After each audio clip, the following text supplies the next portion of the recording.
I'm just going to start recording. And Okay.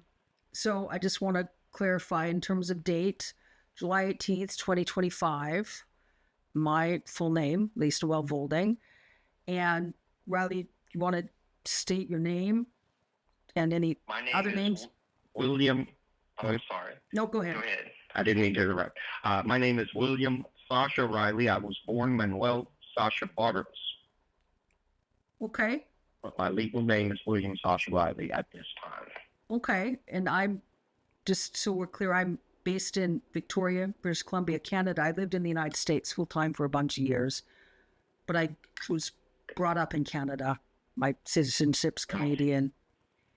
And We might be neighbors at some point because Canada is right now number 2 on the list of the countries that I am potentially going to move to. you know, I think it's a good place to look. There's a lot of Americans actually. I've spoken to Americans that I've told to come here. And there's lots of Americans that have come to visit more, and it's a lot more embracing, inclusive of a culture. So, it's quite lovely. I recommend. In terms of what my approach, really, what I wanted to do is like to just really like a thorough discussion. You tell me everything that you've been wanting to say, and Okay. I'll ask some questions. This might be one of like however many discussions, and I'll record them. If it's one, if it's 10, and what I'd like to do, I'm sort of recording with an eye to your testimony, getting your testimony of what you Okay. experienced, what abuse you suffered, and what you were witness to. And an eye in terms of being able to get into a format in terms of affidavits, whether we look at getting help from the International Criminal Court, because obviously what, you and I have discussed already, there's definitely a whole whack of crimes that have been getting committed by a lot of folks, and is even a case where there could be crimes against humanity charges in regards to Trump. Okay. So, and what else I'd like to do is I'd like to look at whether you would be okay with, me like transcribing and then publishing something. I publish newsletters selectively. I have a newsletter called Outlaws of Chivalry. I publish once in a while. And I was looking at perhaps publishing there if you're okay in terms of how it could help us in terms of getting the right legal support in terms of the International War Court. I am for whatever puts a light on this, because in my mind, the powers that be are already aware of my position on it and aware that I had spoken up. And yeah, the more light that is shed on there, I don't think that I'm incurring any risk, except for some maybe lunatic that wants to be a soldier for Donald Trump because they are a little crazy. They're a little brainwashed. But yeah, yeah, I don't mind whatever would bring a little bit more light to this, particularly this stuff. If we can get some of this stuff verified, and I know that me speaking up is one thing, but then the verification process, yeah, is important too. And I have read about software where, facial recognition software that taps into the banks of known catalog child pornography stuff. That the films that they had me make can be verified. It's not something that I can go online, but I am confident that it's there because somebody that I served with in the Army got put out of the Army for child pornography, and my chain of command talked to me and they said, hey, some of these images, some of the films or whatever that he had looked just like you. And that was the first time I think I had ever talked to anybody about having done those films. And I told them, yes, when I was a child, I had to do those things. yeah. Let's talk a little bit more about that circumstance. Like, so you were in the Army. What years were you in the Army then? This would have been my second time in the Army. I rejoined in, 2002. Yeah. And I retired in 2016. I was in from 91 to 98 as well. So I did a little over 21 years. But the time frame that they pulled me into the office and discussed that would have been around 2008, 2009 time frame. It was obviously it was in garrison, so it was between deployments. Yeah. So around that time is when they talked to me, and yeah, I can just remember. I can remember telling them that I knew it was out there. There was nothing I could do about it, and thinking that there was really no way to go about, anything at that point. I didn't know what I could do about it, if anything. Yeah. So it was from when our emails, it was one of the fellow soldiers that was caught with a bunch of child pornography, and then your commanding officer pulled you into the office to go through and said they'd seen you in the films. I did not look at any of the films. All they said was, hey, we had to look at some of this stuff, and one of those people looks just like you. And that's the first time that I had, I think, ever really spoken about it. And I said, yes, those are probably me. But I did not personally see them. But they described something that I knew that I had been a part of. Yeah. Can you talk about that a little bit? Here's what it was. Yeah. They pulled me in, I can remember the first Sergeant Bayless was kind of red-faced, and he said, have you ever made a movie with a black girl? And that obviously was, I'm not a movie star, so obviously that's a very odd question, and I knew exactly what he was talking about when he said that. Mm-hmm. So I said, yes. So he said, okay, well, we have found some images that are of a sexually explicit nature on another soldier's computer, I think, and they look like you. And I said, well, they are me. So he said, and you look underage.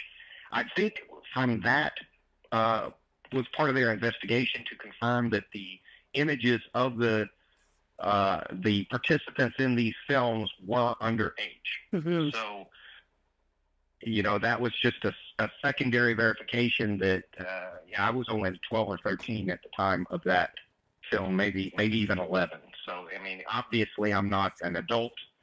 And even when I was an adult at 18 or 19, I still looked young. So obviously at 11, 12, whatever I was in that film, I would not have looked like a mature, an adult, Uh-huh.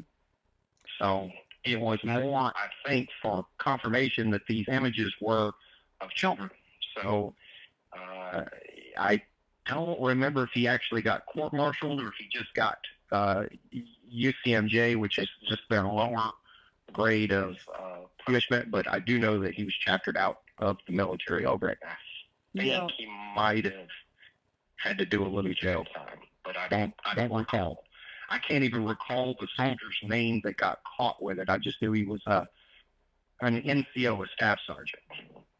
And did anyone else ever talk to you about the films again? Did they ever talk? Did they ever infer that there was any further investigation in terms to when the films were produced? Did they ask you anything about who was involved, or did they? No. They didn't go into any legality other than the prosecution of the soldier with the images. So the military is a little bit different than civilian. I don't want to call it the court system because it's just the officers and NCOs in the military, but they have their sphere of influence. They have their little scope of operation, and if they uncover more, I think that they are required to give it to the civilian authorities, but they don't have any jurisdiction to go farther than to just prosecute the soldier for the infraction that he is guilty of, if that makes sense the way I'm saying it. No, I understand. Do they have any duty or is there any legality, or do they have legal requirements to inform civilian prosecutors of Yes. such cases? Yes. Okay. If they suspect or if there's additional wrongdoing that is outside of their scope of being able to prosecute, and in this case to hold the individual soldier accountable for having this material that he's not supposed to have, Yeah. they prosecute that portion of it. If it is beyond what they can prosecute, then they refer the soldier to civilian court systems. But in this case, the military did handle the prosecution of the soldier, and I think all he got was like 30 days and reduction of rank to E1. They kicked him out of the army and gave him a less than honorable discharge. I don't think he even got a bad conduct for that. But I know that he was put out of the military, and I think he did the 30 days in jail. I think is the most that they can give you at the at the level that they prosecuted him at. So I'm not saying that for sure on the jail time, but I do know for a fact he was put out of the military. Okay. So they had films. They had some of those films. Cable? Yes, Hable. Yeah, that was his last name. Habel. I think. Staff Sergeant Hable. I just remembered it because I could picture his face, and I just couldn't remember his name. Hable. Okay. Habel. Yes, I'm relatively certain on that name. I don't have the best memory. I was in a blast in Iraq, and one of the things that I struggle with mightily are names. Yeah. But I'm fairly sure that's his name. Okay. And in terms of the films they had, so there was obviously a collection of pornography. Is there anyone you're in contact with of those, your commanding officers, that would they talk to you? Would they provide evidence? Or is it a situation where Michael Bayless is the only one that I remember speaking to about it. I have not spoken to him since I left Fort Carson in 2011. I would think that he would probably remember something like that. Just the unusualness of it. First sergeants deal with things day in and day out, but I would think that he would remember that just because of how it's not every day that you have to deal with something like that, Yeah. But it is possible. I think my commanding officer's name at that time was Captain Colasanto, but I'm not sure because you get commanding officers come and go. The first sergeants, they tend to stick around longer. Yeah. But commanding officers are a lot of times they're only there for a year or two, and then they're off to the next thing. So, okay. My recollection of the commanding officer may not be accurate. What's the spelling of his last name? Colasanto? Cola, Colasanto.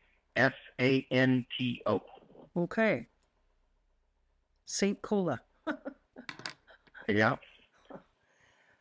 Okay. Is there anything else you think would be helpful to talk about right now about then, the time frame? That was the first time anyone had ever mentioned to you anything about the films other than when you were involved in filming?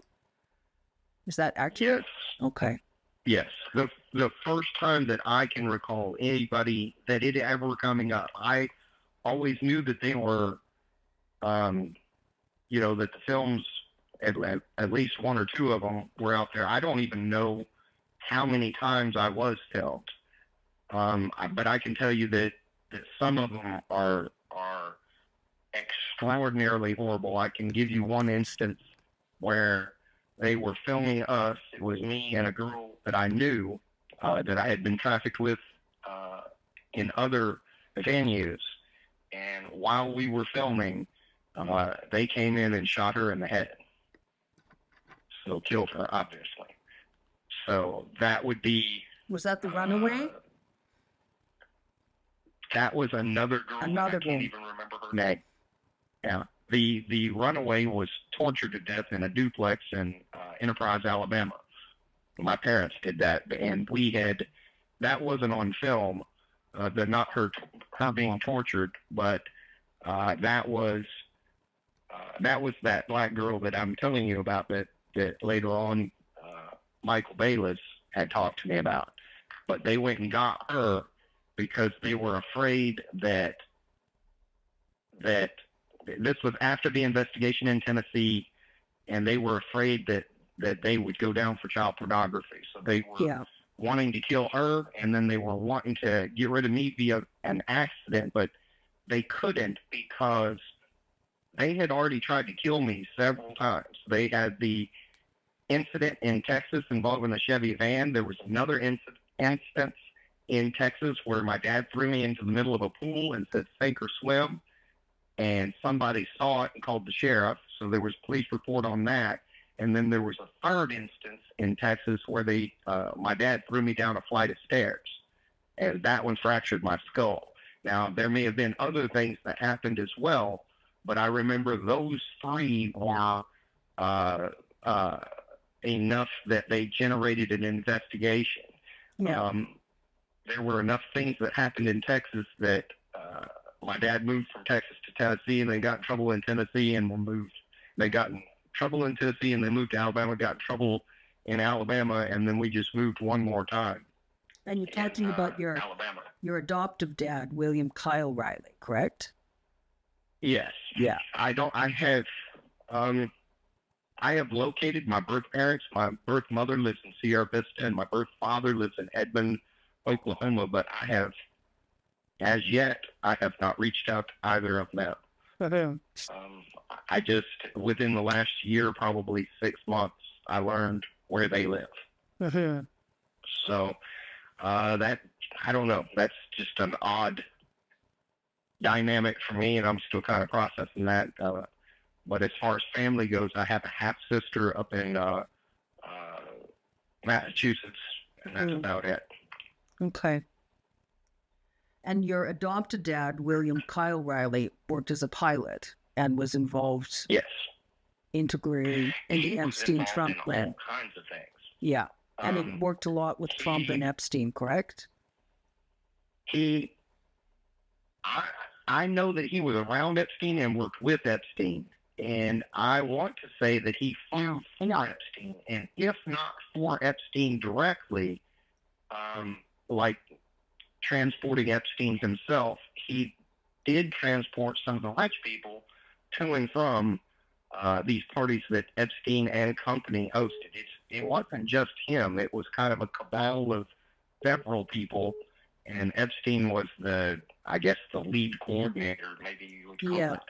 But it's much more than just him as an individual. You know, it was people like him, like Trump, other people, and I can't remember, like how many, but he was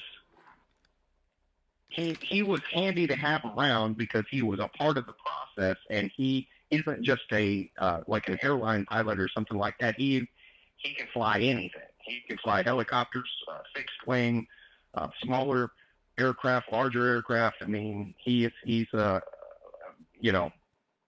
pilot, that multi-purpose guy that could transport whatever you needed. Okay, so it was.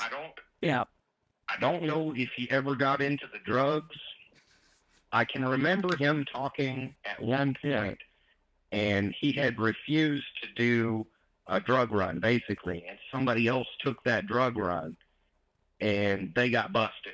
Yeah. So I don't know what kind of aircraft it was or whatever, and it was around Florida that guy got busted. Maybe he flew down to the Virgin Islands or something like that. I can't remember the specific details, but I can remember the conversation that my dad had talking about, thank God I didn't take that. And because the guy got busted and he wound up, huge amount of charges, 25 to life or whatever the heck he got. But I can remember from his perspective being nervous because the people that he was working with, he was scared that they were going to set him up to take the fall for something to just get rid of him because he had been involved in so much other criminality that he was really nervous about taking on anything else. I know that's kind of word salad the way that I said it, but I think you kind of understand what I'm saying. I do. No, I understand. I understand perfectly. So your dad would obviously, my understanding is your dad was the kind of pilot that those sort of criminals would want to use because they could use him to fly anything in any situation, to airlift Trump out, like you said, when you almost killed Trump, when Trump was assaulting you, or fly guests in. He wasn't the pilot in that case? Absolutely. Okay. I'm sorry, I didn't mean to interrupt. No, that's okay. So, yeah, I've got, I've spoken to folks that, they look for those sorts of pilots. They want pilots that can get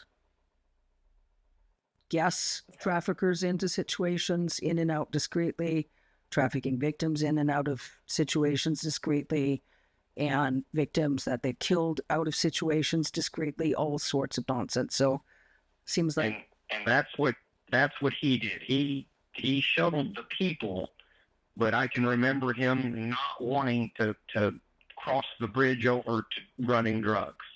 Yeah. Because in his mind, if he got caught with some people, he could just play dumb, and I was just transporting this guy's kid to, find the, here to there. I didn't know anything. So did your dad? Go ahead. Did your dad transport the victims most often? Oh, absolutely. So more victims than guests. I don't want to call them guests. I would say more guests than victims. Okay. But he definitely transported both. Okay. And that was either directly for Epstein, like wasn't transporting Epstein so much as Epstein's victims and Epstein's guests. And the clients. Yes. The clients. But he was definitely around Epstein. I can remember the one time that I can remember meeting both of them, and I can't even remember Jeffrey hardly at all, but I can remember the conversation in the car where they kept asking how to say Ghislaine's name because it was unusual, and during that meeting, my mom wanted to get the name right, for whatever. That was important to her, Yeah. And what's your mom's name again? Her name was Mary Lynn Riley. This would be Mary Lynn my Riley. third mom because my dad adopted me with a lady named Irene Ursula Litsky was her maiden name. Her name is Peter now. But those two adopted me. He got divorced from Irene in 79 or 80 and almost immediately married Lynn. So Irene may have been involved in some of that, but that would be from a time frame that I don't have clear recollection of. I do have clear recollection of Mary Lynn Riley's involvement, but she died via suicide a number of years ago. Okay. Now,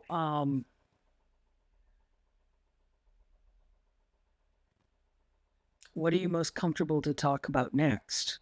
I mean, well, let me ask some more questions in terms of now you told me about Trump and about Biggs and about Jordan. I feel like that's important to discuss in details. And let me ask you a question. Do you think it's more helpful for you to talk about what you remember first, when you were first trafficked, the circumstances, individuals involved, or do you want to talk about some of the incidents that we spoke about a bit by email already? What do you think is most helpful for you? Fill in whatever gaps in that I can. I have spoken to you about most of what I remember clearly, but I can give you some of the details with those three, and that's why I am willing to talk about them. There's no. I remember more things, but I can't give you much in the way of detail for anybody other than those three. I can remember Jim Jordan. I went to a party. This was at a farm. There were I don't know, 25 to 50 people there. I mean, it was a good amount of people, but not a massive crowd by any stretch. But the experience that my dad sold to those people was, if you could pin me, then you could do whatever you wanted. But my dad had taught me how to fight. He had been a bare knuckle brawler earlier in his life, and I know that he had kind of just beaten people up for a little extra money at one point in his life. He also entered into like the tough man contest, stuff like that. So it was kind of a game for them, because I was just a child. So you would think that you could just do whatever you wanted. But if they got anywhere near me, I would hit them. And by the time that Jim Jordan assaulted me, I was old enough that those adults, most of them not being athletic in any way, these are people that, they're not fighters by any stretch. Mm-hmm. They couldn't get anywhere near me. And Jim Jordan just sort of rushed me and tackled me. And I might have known how to fight, but I didn't know how to wrestle. So he assaulted me in front of a crowd, and I think that it was filmed, but I can't swear that it was filmed, but it was in front of those 25 or 50 people. And how old were you? That's why I remembered. I was around 12. 12. When that happened. And of those 25, 50 people, sorry, go ahead. The reason that I remember Jim Jordan is, first, he stood out because he wasn't that much. He's only like 7 or 8 years older than me. So at the time frame that I'm at 12, he is right around just graduating high school, maybe first year or two of college, right? So him being so much younger stood out. And then I remembered his jawline. He has a very pronounced jawline. I remembered his voice. And his mannerisms haven't changed throughout his life either. So when I really started, as soon as Trump went down that escalator and said he was running for president, I got involved in politics. I started watching it. I started watching who supported him and everything like that. And I remember Jim Jordan just from watching him on the floor of Congress, speaking to the different people that go up there and testify. So that's him. I just remembered him. So yeah, I know that's not a lot, but if you give me a polygraph, I'm going to take it, because I'm 100% sure that it was him.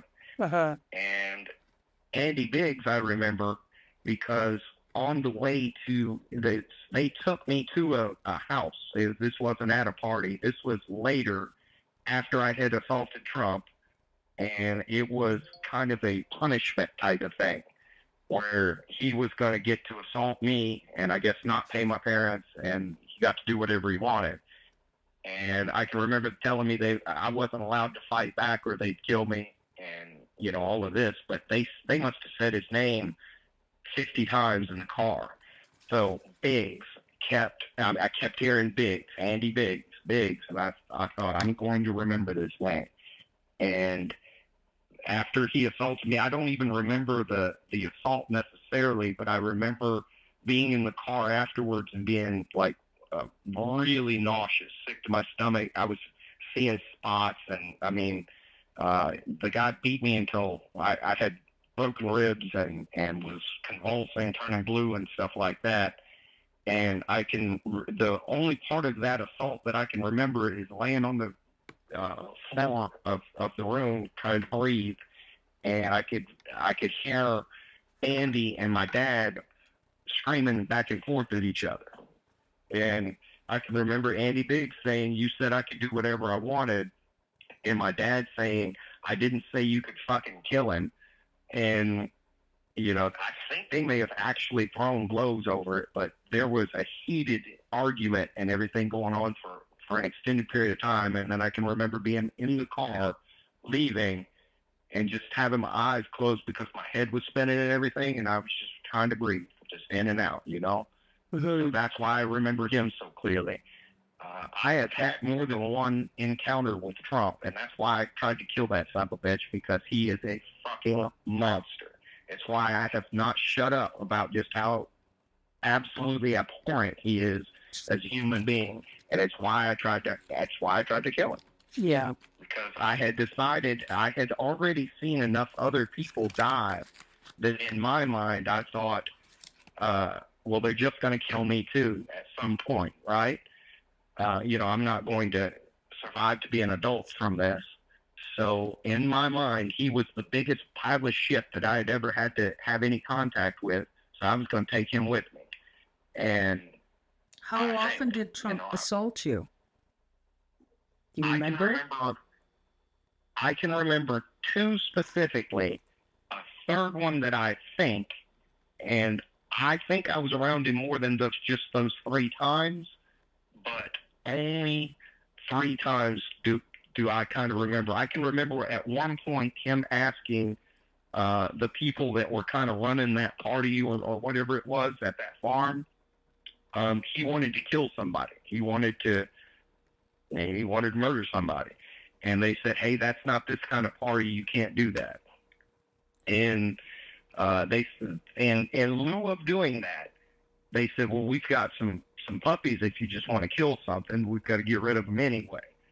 So I can remember him taking those puppies one by one, and like he snapped one of the puppies' necks. He cut one open and let it just howl and writhe in pain while it died. Held one under some water to kill it. He wanted to kill those puppies in whatever gruesome way, to experience, I guess, seeing them suffer in different ways. What his kink is, I guess, if you want to call it that, is watching people suffer. He likes to destroy people physically, mentally, during the process of the assault. That's why he stands out so much in my memory. And it's physical pain, and then it's also, degrading and all of that. But his thing was to just try to destroy human beings to the utmost that he could possibly do it, which is why I attacked him. Yeah, that's understandable. So, I can tell you this, that the last one up, and okay, so this was after they had killed the Samantha, the black girl that I made the one of the movies with. Yeah. And these were, let me just ask a question just to clarify. So when Samantha was killed, these were all of these parties at the farm or similar locations to the farm? Where there was it was multiple farms. Multiple farms, and usually it was parties. So there was individuals like Trump that were flown into the parties, and then they would have like a building, a house, and they would usually have like a tent set up, and it was almost like a little. I don't want to say a fair. It wasn't that big. They didn't have rides or anything, but it was a kind of a coordinated deal. Sometimes they would have the bare knuckle fighting. That probably is how my dad got involved with these people, because you've got boxing and stuff like that on TV, but that's really all you had back in the 70s and 80s.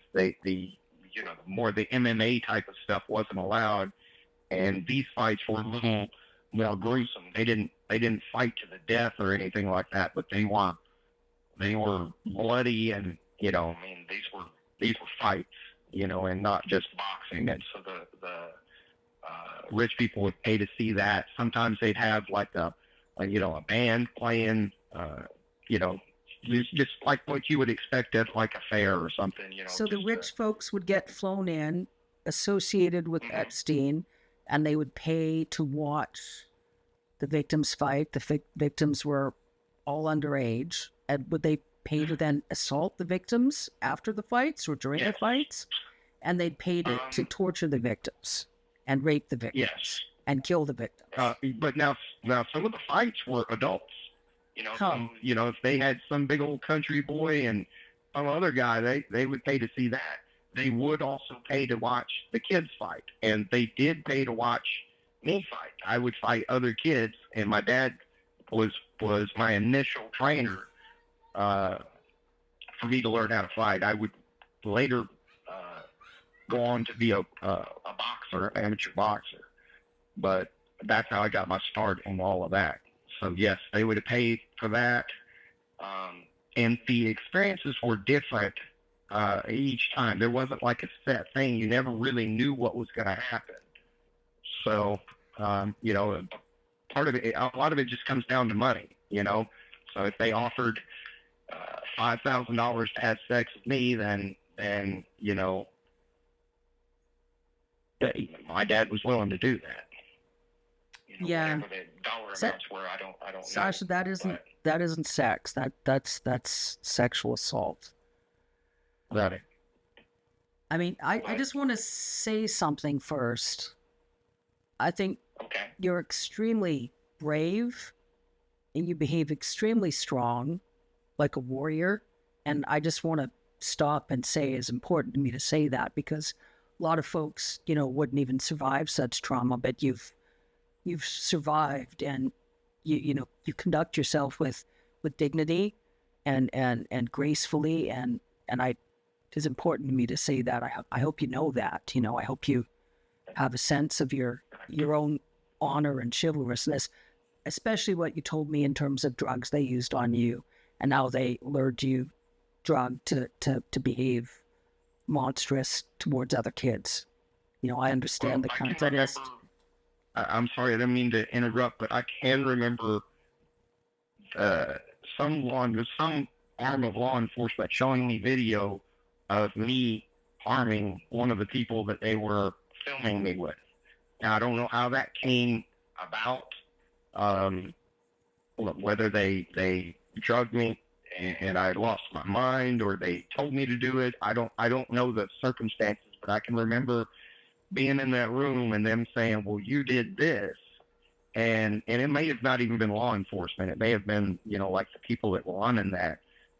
But I can remember being really upset because I had no recollection of having done that. It was me in the video, and I was beating somebody or a girl senseless, and I didn't count her or anything like that, but I Yeah. So, and I have a feeling, this part I can't prove because I only have my own experiences, but what the whole thing seems to be is that they first abuse you, then they get you on film abusing others, and now they have you trapped as well.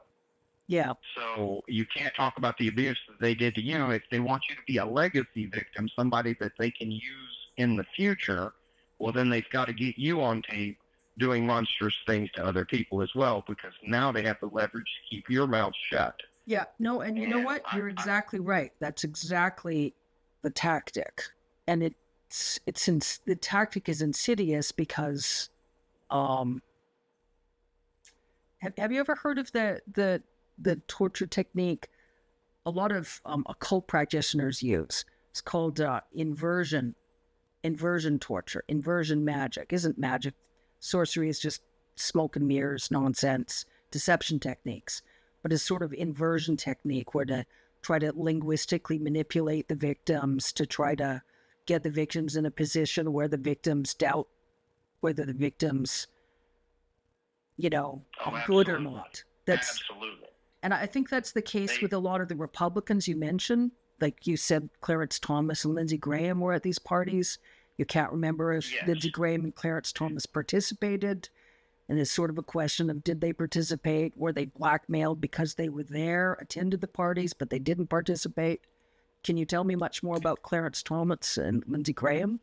I know the least about him. The only reason that I can remember him is because he was a black man. And I'm sorry, but that club is pretty much just white folks. So having a black person there was very unusual. So he stood out. But the only thing that I can really say is that I remembered him being there, and then I remember what a big deal it was in our household when he got confirmed onto the Supreme Court. Yeah. Because my dad was excited about that because of how high up he was. Now, I can't swear. I may have been assaulted by Clarence Thomas, but I cannot swear to that. Yeah. If he did assault me, then it was not to the level of something that scared me to the point where I needed to remember it, if that's a good way to put that, which Yeah. rose to that, and Andy Biggs rose to that, and Jim Jordan rose to that because he was dangerous to me because I could keep most people away from me with my fists, but, you know, he was a good wrestler, so, you know, he scared me in that sense that this is a person that I can't, you know, that I can't keep away from me with my fists. Lindsey Graham, I am fairly sure he has assaulted me, but I just can't put my hand on a Bible and swear to that. Yeah. You know, I know that he was there. I can remember it. He just like Jim Jordan, he has very distinct mannerisms, and his voice is a little unusual as well. So I could remember his voice, I could remember his mannerisms, and then obviously how he looks. So I can put him there, but I just can't. I can't say he did this or he did that exactly. I just can't.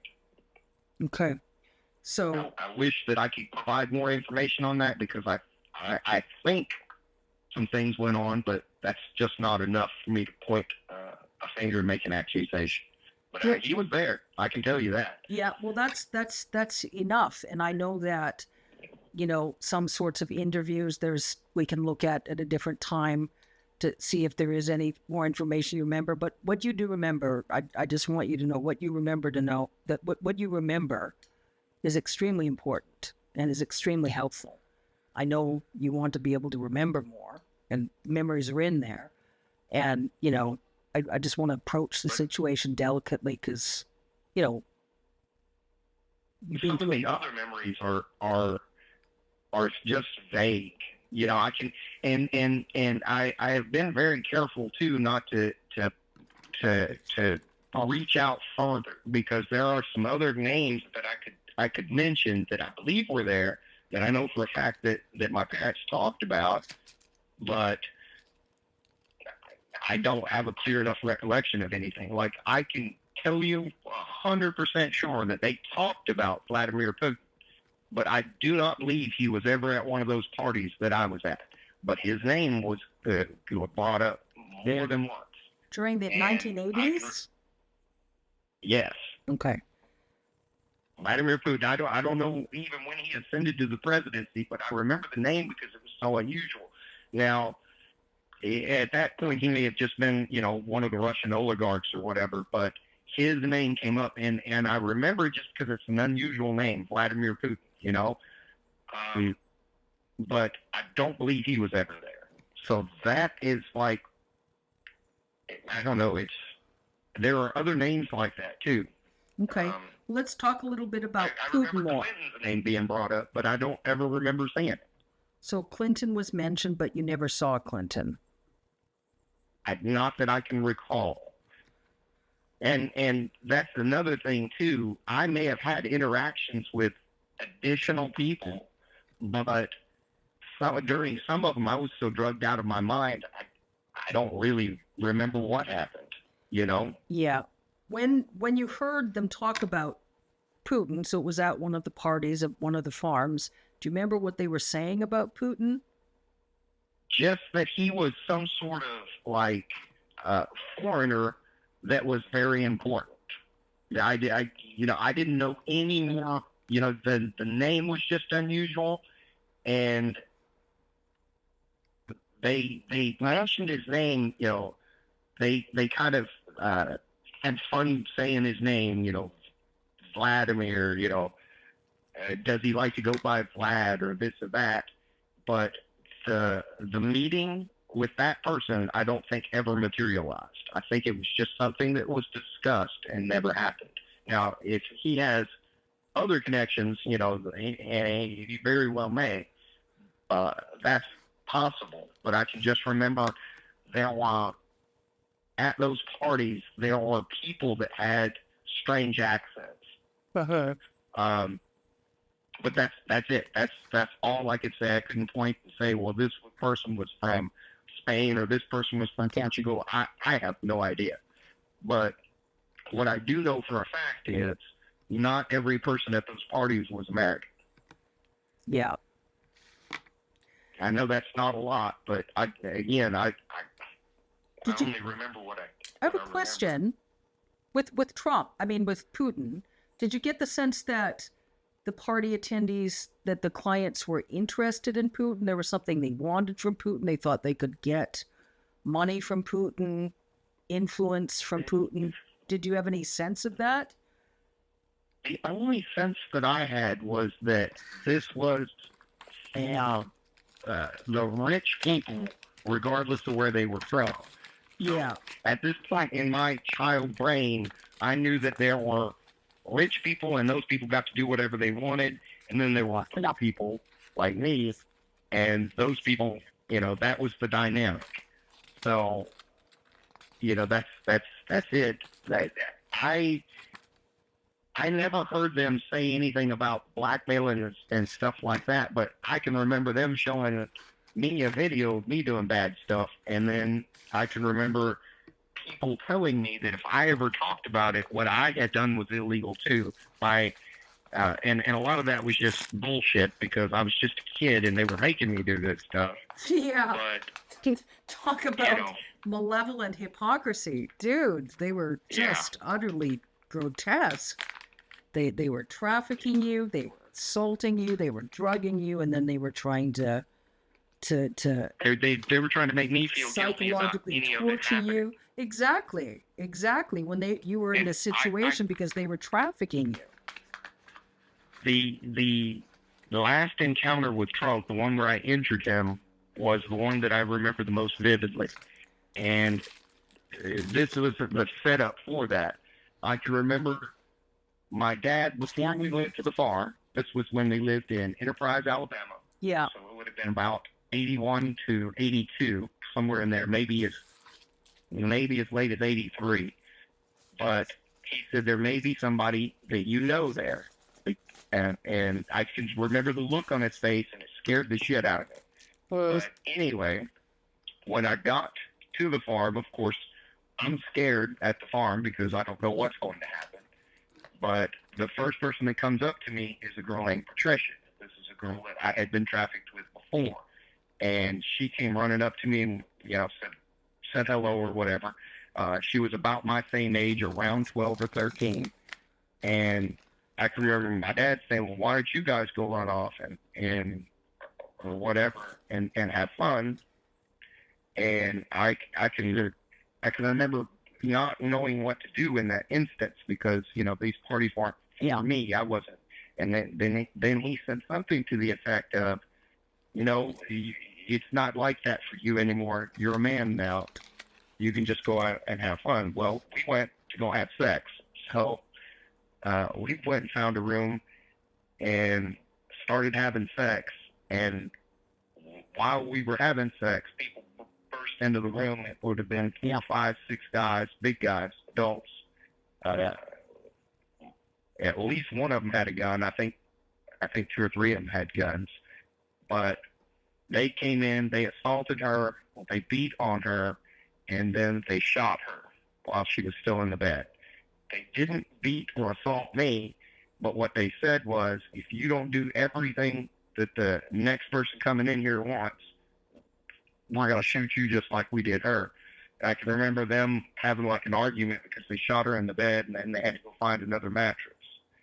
Well, that's when Trump came in. So that's why I remember him so vividly.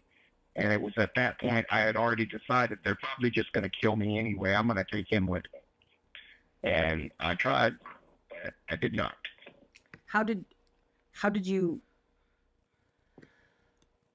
So obviously Trump was extremely violent. Trump's Yes. a sadistic psychopath.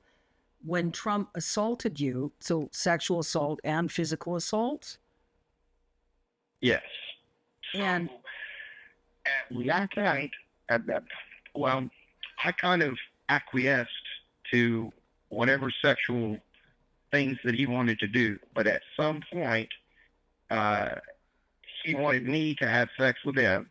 So he laid down on his stomach, and there was a wooden tent stake that was in the room, and I had been eyeballing it as a weapon. And what I did was put the condom on the wooden tent stake, put it inside of him, and I kicked it as hard as I could. And that's why he had to get life flighted out, because I ripped him open. That's sweet. Do you ever watch the movie The Equalizer? No, I haven't seen it. Denzel Washington, sort of like justice when everyone involved in American law enforcement can't get any justice. That would be a sort of situation, obviously. I laughed because there's poetic justice there, Sasha. That was what facilitated that. Not only did I get really assaulted by Andy Biggs, I also got assaulted by like an entire party's worth of people. They took After Trump was airlifted out? Yeah, a whole nother party. So they took me to another party after that, and because I had done that to one of those rich people, they took me from like station to station, and they could do whatever they wanted. Most of them just beat on me. I can remember me standing there and already gotten beaten up, I don't know, 5, 6 times, and I can remember somebody urinated on me, and I said, "Thank you for not hurting me."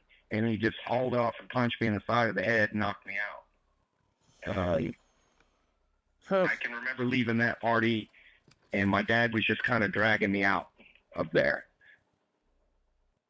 It was another instance, just like with Andy Biggs, where I got beaten to the point where, I was, the ring was spinning, I was nauseous, probably throwing up, maybe some broken bones, badly. And how many perpetrators did you say again?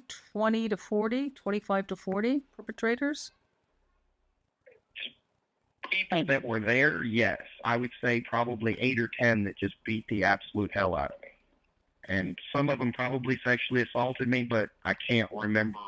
I can remember getting hurt, just getting beaten up and, Was that before you tried to defend yourself from Trump or after? Do you remember? That was after. That was after. As a punishment, if you want to call it that. What happened at that party was part of the punishment, and then I can remember them saying that this is the last step when I had to go see Andy Biggs. Andy Biggs almost fucking killed me. So I remember him to this day. So when Andy Biggs almost killed you was after Trump as well? Yes. Okay. After Andy Biggs was after Trump. The party that a whole bunch of people assaulted me was after that, and then the last one was Andy Biggs, and then I can remember my dad saying no more. I can remember him even kind of breaking down a little bit, like psychologically, because of just, I guess, the repeated watching me just get destroyed by people. You got to understand, it's not like boo-boos and Band-Aids. They were breaking ribs and really hurting me. I've got like a deformed rib cage to this day. No, sounds like they were trying to torture you just to the point of death, to punish you and to send a message. They tried over and over again to hint to me to get me to kill myself. Yeah. And I can remember thinking, there's no way I'm going to kill myself because that's what they want. So I had to survive some of that just out of spite, to be honest with you. There's really no other way to put it, but I wasn't going to. I can't remember hating my mom so much that I just did not want to give her the satisfaction. Yeah.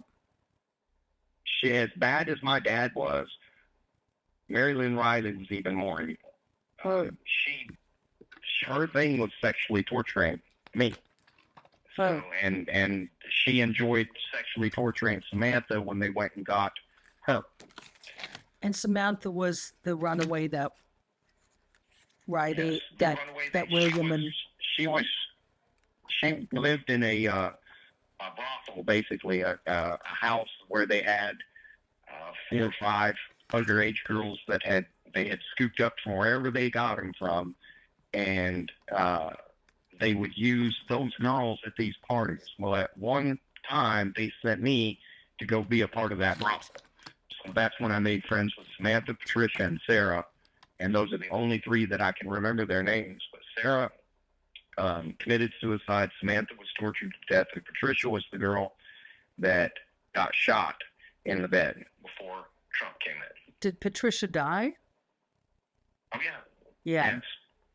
So Samantha, Patricia, and Sarah, and all 3 died. Yes. Yes. So Samantha was the runaway that was murdered by your adoptive parents. Yes. Patricia committed suicide. Sarah committed suicide, and Patricia was murdered in the bed before Trump came in. And then they threatened you and said to let Trump do whatever Trump wanted to do to you, or they would shoot you in the head as well. Yes. Yes. Okay. And I can remember them pointing the gun at me and saying, "We're going to kill you." And my dad protesting because he said, "If you shoot him, we'll all got to go to jail." And he was really, I can remember him being distraught. Now he's a kind of a tough guy, and all of that sort of stuff. So that's what stood out to me was he was really scared because he knew that if they just shot me, that's not something he could explain to anybody.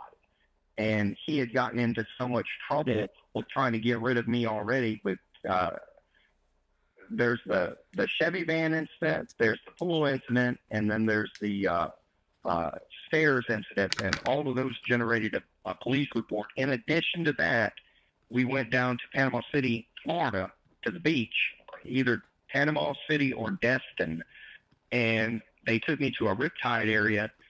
I didn't know it was a riptide area. There were no other people on the beach. It was just us.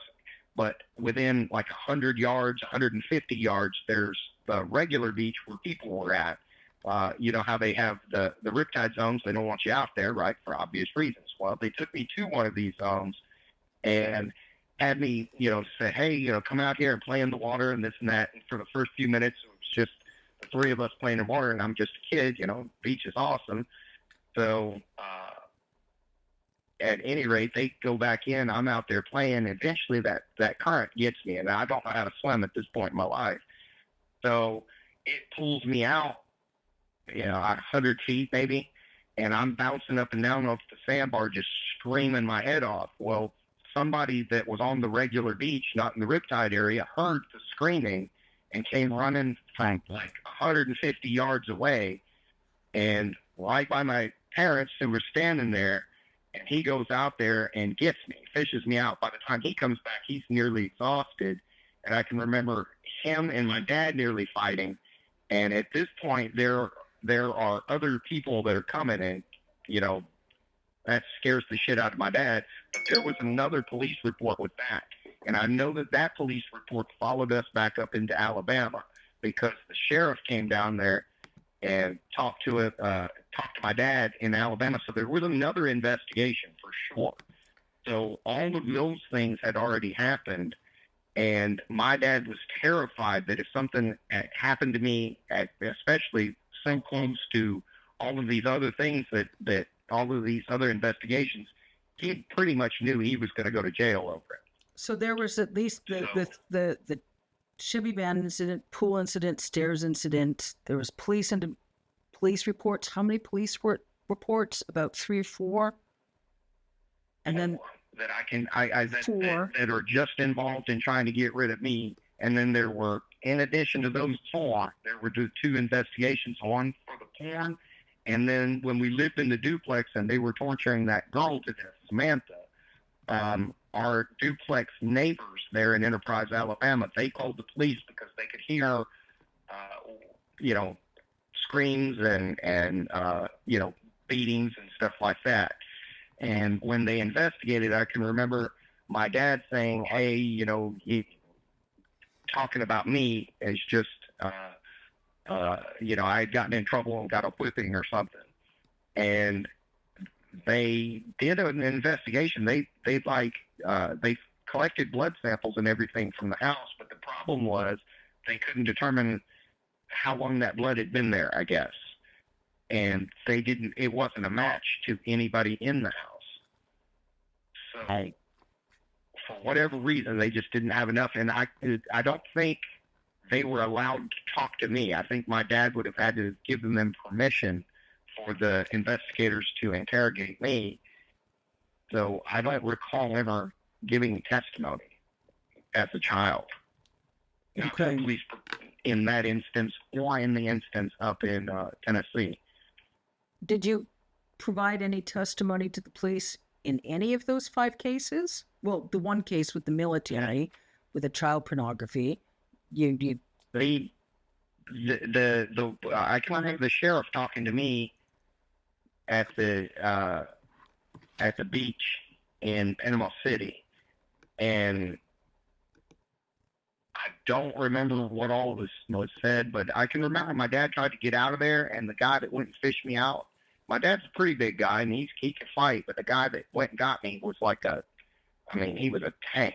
So it wasn't something that he wanted to really get into a fight about over there. And people started coming in, so my parents, I can remember them trying to hug me and stuff. Oh my God, thank God. I can remember the guy that fished me out and said, "There's no goddamn way." I heard that from 150 yards away, and you're standing there watching him, and you didn't hear it, And, they tried to play it off like, well, we just thought he was playing, swimming and stuff like that. And I can remember the sheriff asking, "Do you know how to swim?" And I said, "No, sir."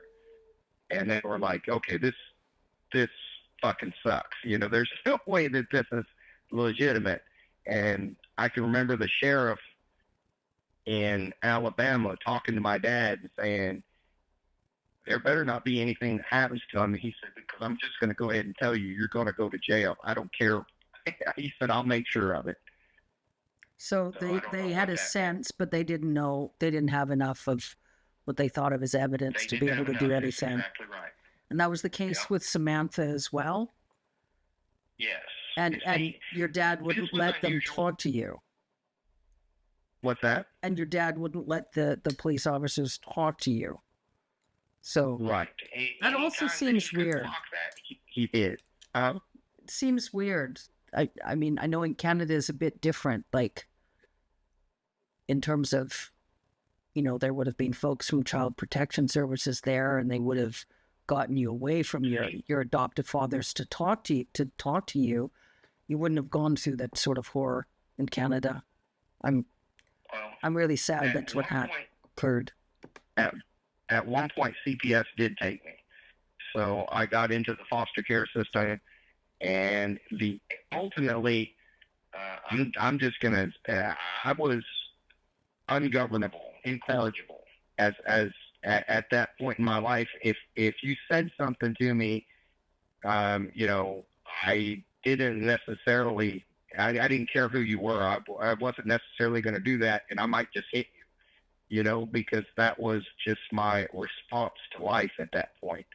So eventually I made my way right back to that house. So I can tell you that throughout the process of trying to walk with me, Jane Goodall was one of the people that walked with me. So I know that she is still alive. I think she's still alive. I think she's 91 now. Yeah. And she might recall having walked with me, because I would have been one of the strangest cases she ever had. Because at around that time frame, I had made the decision that I would no longer let anybody get within arm's reach of me. And if they did, I'd fight for my life. So, people had to stay away from me. I could talk. I mean, I wasn't like a feral animal, but I just would not allow people within my personal space anymore.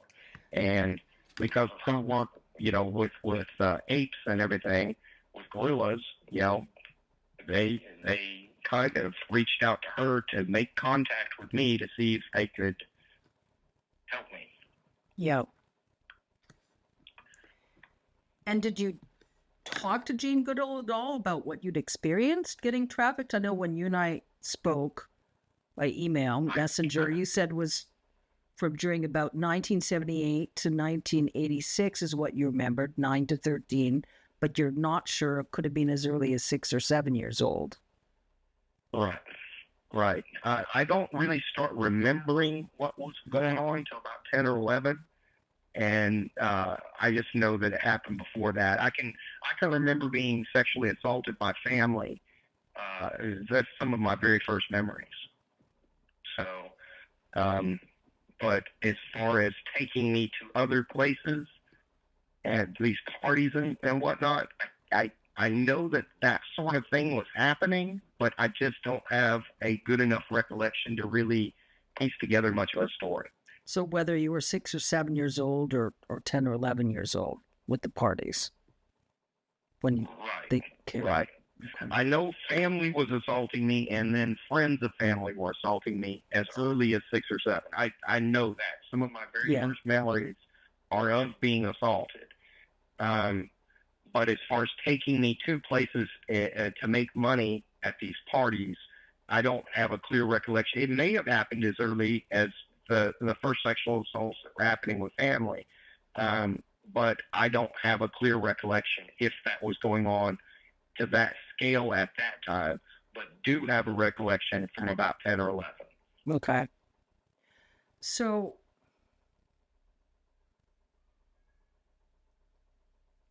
how much? No, it's okay. I'm glad you and I are able to have such a thorough discussion, and I appreciate again how straightforward, forthright you are. It's extremely important. I mean, there's a part of me that just wants to point fingers in every direction, but I have really thought about, okay, what do I recall vividly enough that that I would put my hand on the Bible in a courtroom, raise my hand, and say, "Yep, that's the truth." And what I am as close to 100% certain that if you put me on a polygraph, it would come back just as perfect. Yeah. So there are other things that I could maybe point fingers at, but then it kind of gets into muddying the water because I don't really remember them that well. Well, so I think that's why I just stuck. Yeah, no, that's good, and I think what I'd like to do, like, we'll continue discussing a bit about what we're talking about now. The things that you're less sure of, I'd like to look at a second at a conversation just entirely focused on what you're not sure of, just because I think there is some important information there, but I don't want to muddy the waters in terms of what we're speaking about now that you are willing to testify in a court of law about. So let's continue focusing about any of the details about what you're willing to swear to in a court of law.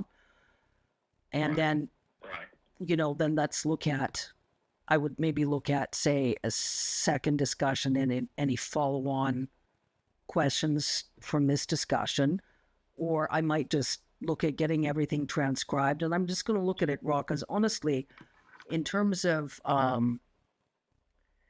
there's obviously thousands and thousands of pieces of video footage filmed that the FBI took that's all gone into some whoever's been trying to profit off of is nonsense. So what I'm looking at, I'm thinking even a combination, like just a brief summary from me, like a paragraph, and I'll even look at just publishing the raw audio file of our discussion with the text messages, because I think the context is really important. I think, especially because there's been so much collusion regarding copy editing of video footage that, folks that are really that are genuinely wanting justice, for them to just hear the audio recordings and read the text messages is plain as day. Anybody that experiences an ounce of integrity will be able to discern the truth. And I think it's so important. And I kind of wanted to discuss one other thing too. One kind of theme at these parties that that seem to be very very well thought out is they would have a larger party in the beginning, right? And in these larger parties, you might have a couple of fights or some drug use or things that were kind of with say mildly illegal. But the parties would go on for multiple days, and as the thing wound down to the smaller inner circle and the last day or last 2 days or whatever, that's when the really horrible shit happened. Mm-hmm. So some of the people that attended the party, possibly even people like Clarence Thomas or Lindsey Graham, may have been involved in lesser things, but then were also at the same time and place where these multiple things happened, but they didn't necessarily participate in those more horrible things. So that seemed to be an underlying theme of, and this is just me speculating here as an adult, where they would try to get these affluent people in all of these positions of power and influence to come participate in these parties where all of these things were going on, so that, if Clarence Thomas, I'll just use him, if he was there at the party, well, then surely nothing, that nefarious could be going on type of situations. Yeah. So it seemed to be very well thought out how they kind of did things. But as the party wound down, that's when people in my position would really begin to get scared, because that's when you either were going to get assaulted and maybe really busted up, or, even watching somebody die is really fucking horrible, Did you see anyone else die besides Samantha and Patricia? Yes. Yes. So I watched a grown man get beaten to death. He had done something that pissed off the people that were running it, and they killed him. I saw another girl, in addition to Patricia, when I was making the film with the girl, they came in and shot her while we were having sex. That was some sort of snuff film. Yeah. And then in the brothel, there were 2 people that got killed. Sarah killed herself, and then a girl, I don't remember her name, she was shot and killed, and then another girl was also shot and killed. Okay. And all of these... No, go ahead. Me and Samantha having to clean up. We didn't have to do anything with the body, but I can remember me and Samantha had to clean up the blood and everything from both Sarah's suicide, which was an assisted suicide. Samantha actually shot Sarah, but Sarah wanted her to do it. She just couldn't pull the trigger herself. So that's just, so Samantha did it. I was in the room when she did. But it wasn't a murder. Samantha didn't murder those. Sarah I can remember her just saying, I can't go to another party. I can't be here. Please. Well, another of the victims, I don't know if you've read about, the British woman, Sarah Ransom, was on the Epstein Island and tried to swim off the island and was willing to drown than go through another. Yeah. Torture. I mean, it's some horrible shit. Yeah. And, I can remember the hillbillies that my dad sold me to when I was small. They were mean. But I can remember the meanest motherfuckers are those rich people. They are just demonic, Trump included. Yeah. Well, I'm going to ask you some questions there again. So with the rich folks that you were sold to, that was all associated with the Epstein-Trump trafficking ring. And you said to me you thought Yes. Trump ran things with Epstein. Is that true? Oh, yes. He was not just a client. He was one of the people that facilitated all that stuff. It was almost like, this is just my childhood brain piecing it together. It was almost as if Epstein worked for Trump, and not just Trump, but him and maybe 6 or 8 other super rich guys. So do you remember any? Epstein ran it Yeah, at the behest of Trump and that circle of people. So it was just I couldn't tell you how many people, but he was the only one that that that I remember that was at that level. But it wasn't that Trump was a John visiting, Epstein's empire of child victims. It was Trump was in a position above Epstein. It was as if Epstein worked for Trump yeah. and the rest of those ultra rich guys. Do you remember? Like he ran that ring for Yeah. them. No, I understand. So Jeffrey was sort of presented publicly as the ringleader of the pedophile ring, but Jeffrey was basically behaving like a general manager of the ring. And then there was 7 or 8 other individuals, such as Trump, that were actually actively running the ring, micromanaging, telling Jeffrey what to do. He would give Epstein that caliber of person because it wasn't just Epstein. Epstein had people that worked with him too on a lower level that would go like find runaways and stuff like that. Yeah. So I don't know where they got the people. I can't say that, but it was this whole thing was being run as as for those rich people. Yeah. I want to ask some more questions in terms of your sense of like the demonic. Some of the advisor work I've done, some of my own specifics of law enforcement.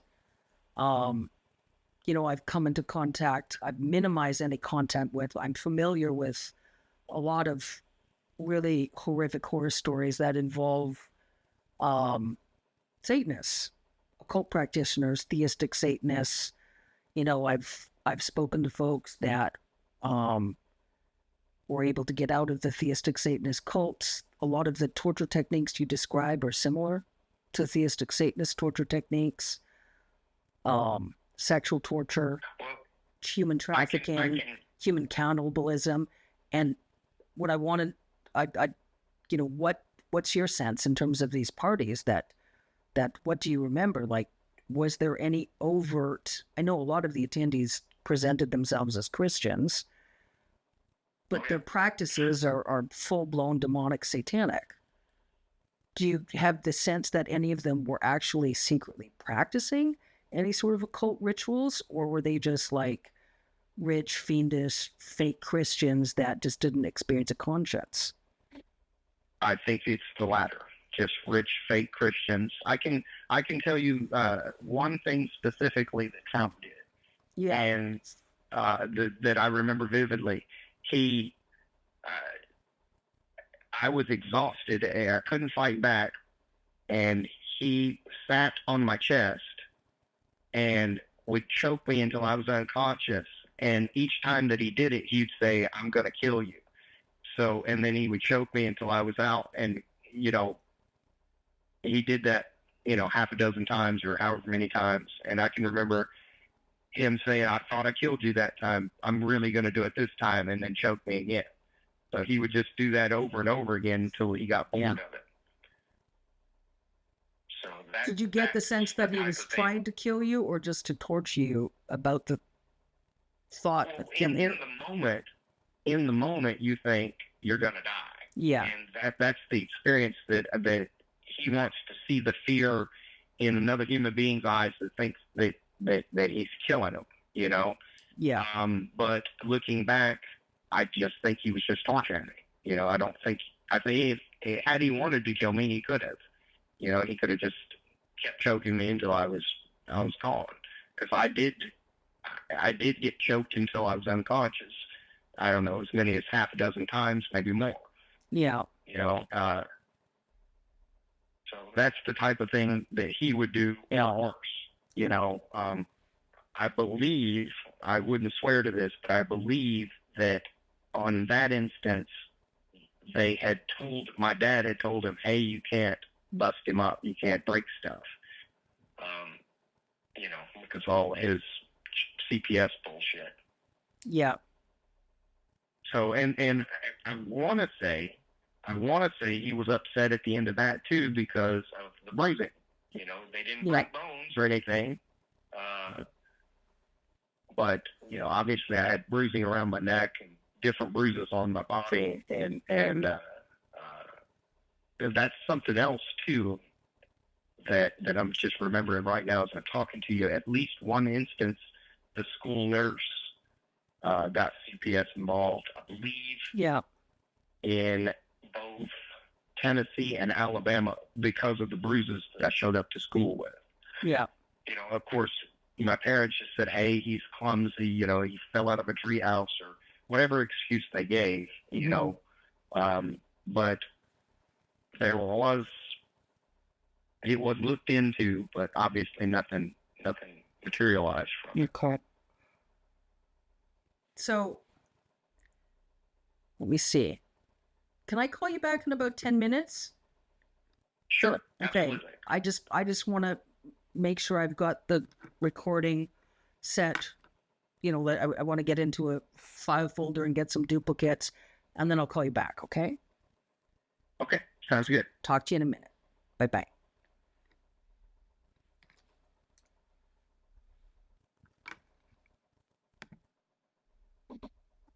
Board. Okay.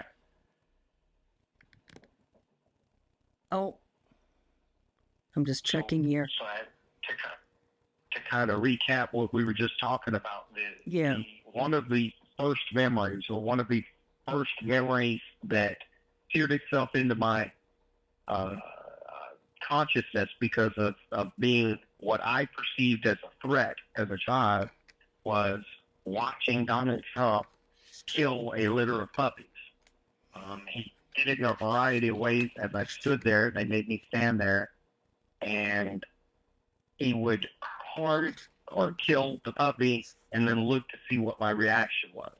And in my child's brain, that registered because I viewed him as somebody more dangerous than my parents, and I knew that they would hurt me.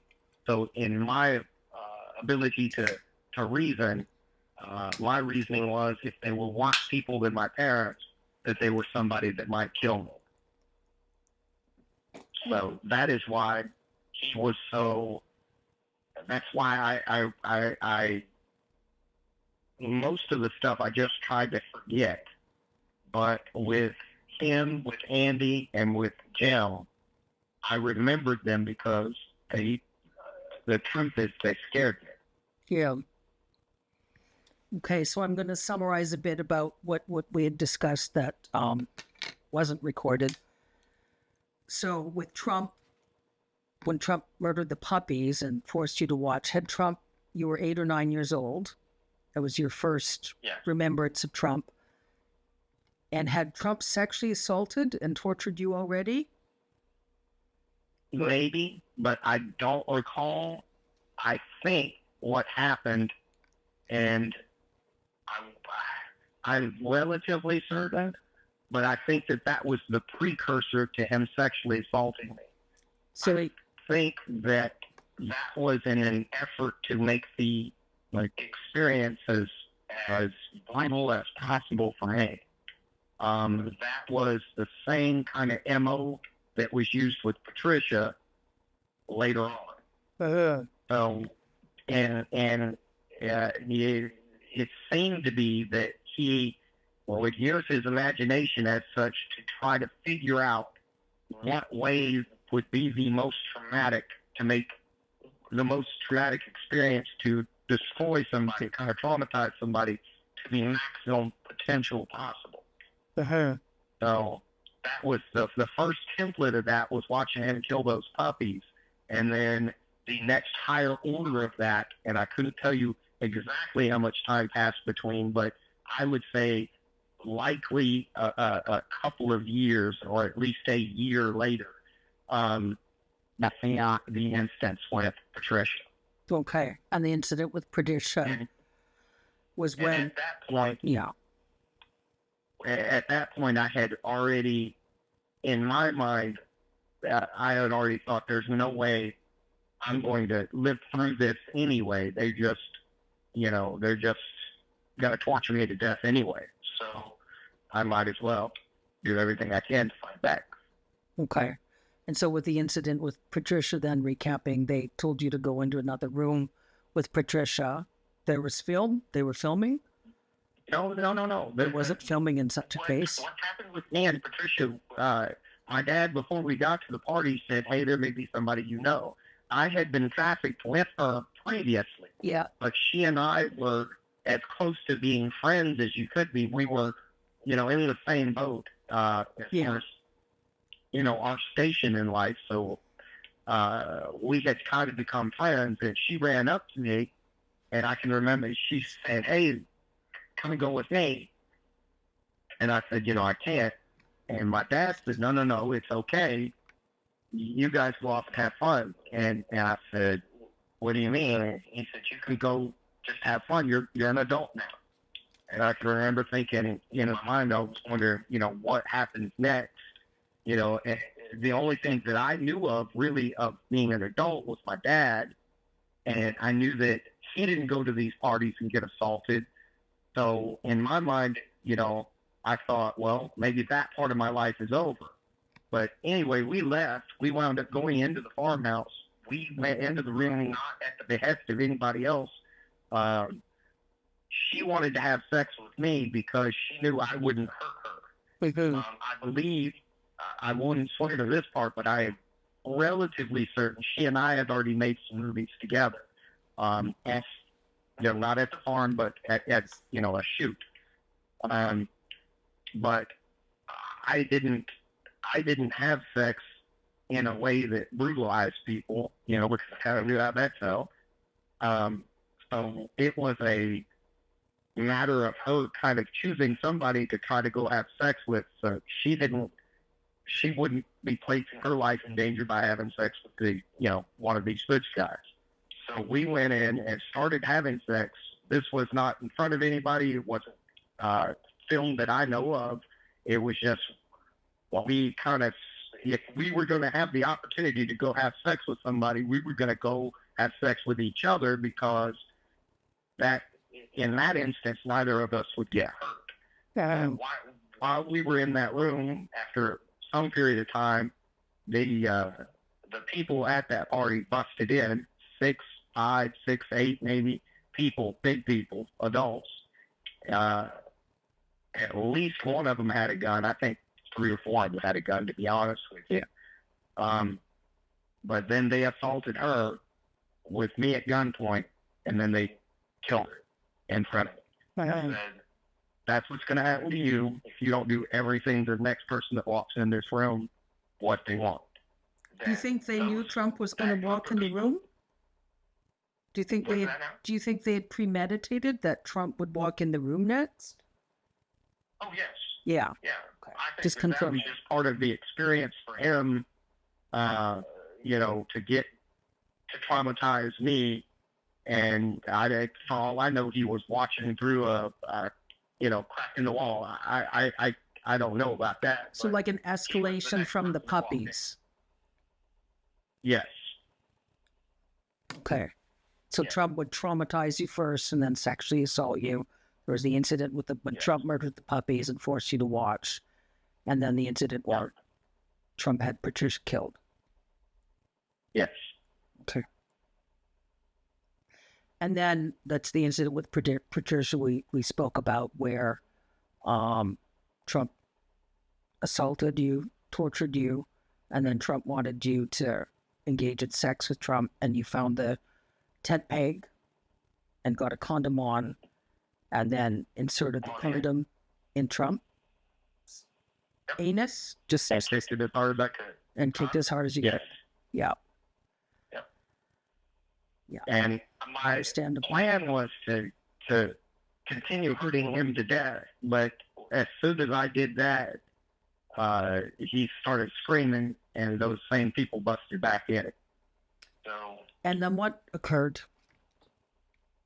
and my dad was at that party, obviously not in the room. It was just these other people, but uh, we did not get assaulted or anything at that party. They didn't know what to do at that point. So we left.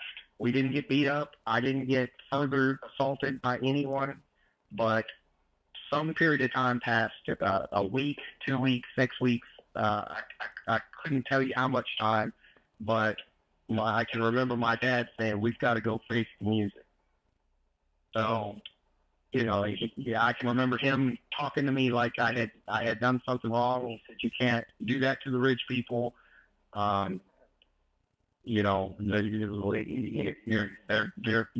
gonna get beat up." Is basically what he said. He said, "You've been beat up before.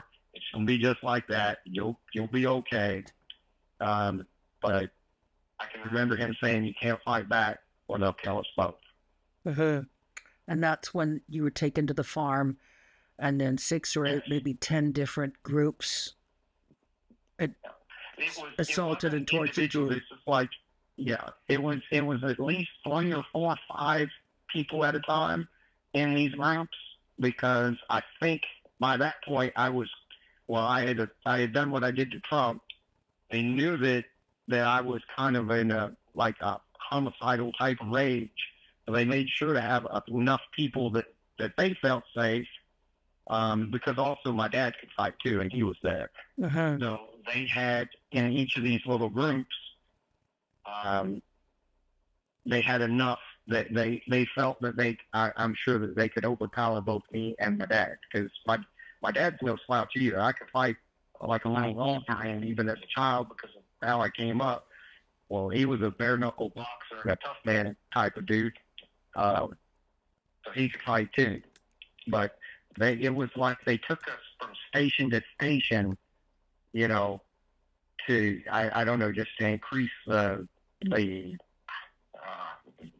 horror of it, I guess. I really Premeditated. Seems like premeditated. Like, what I know of Trump is that Trump would attempt to premeditatedly stage such a scene to terrorize you retaliatorily. Yes.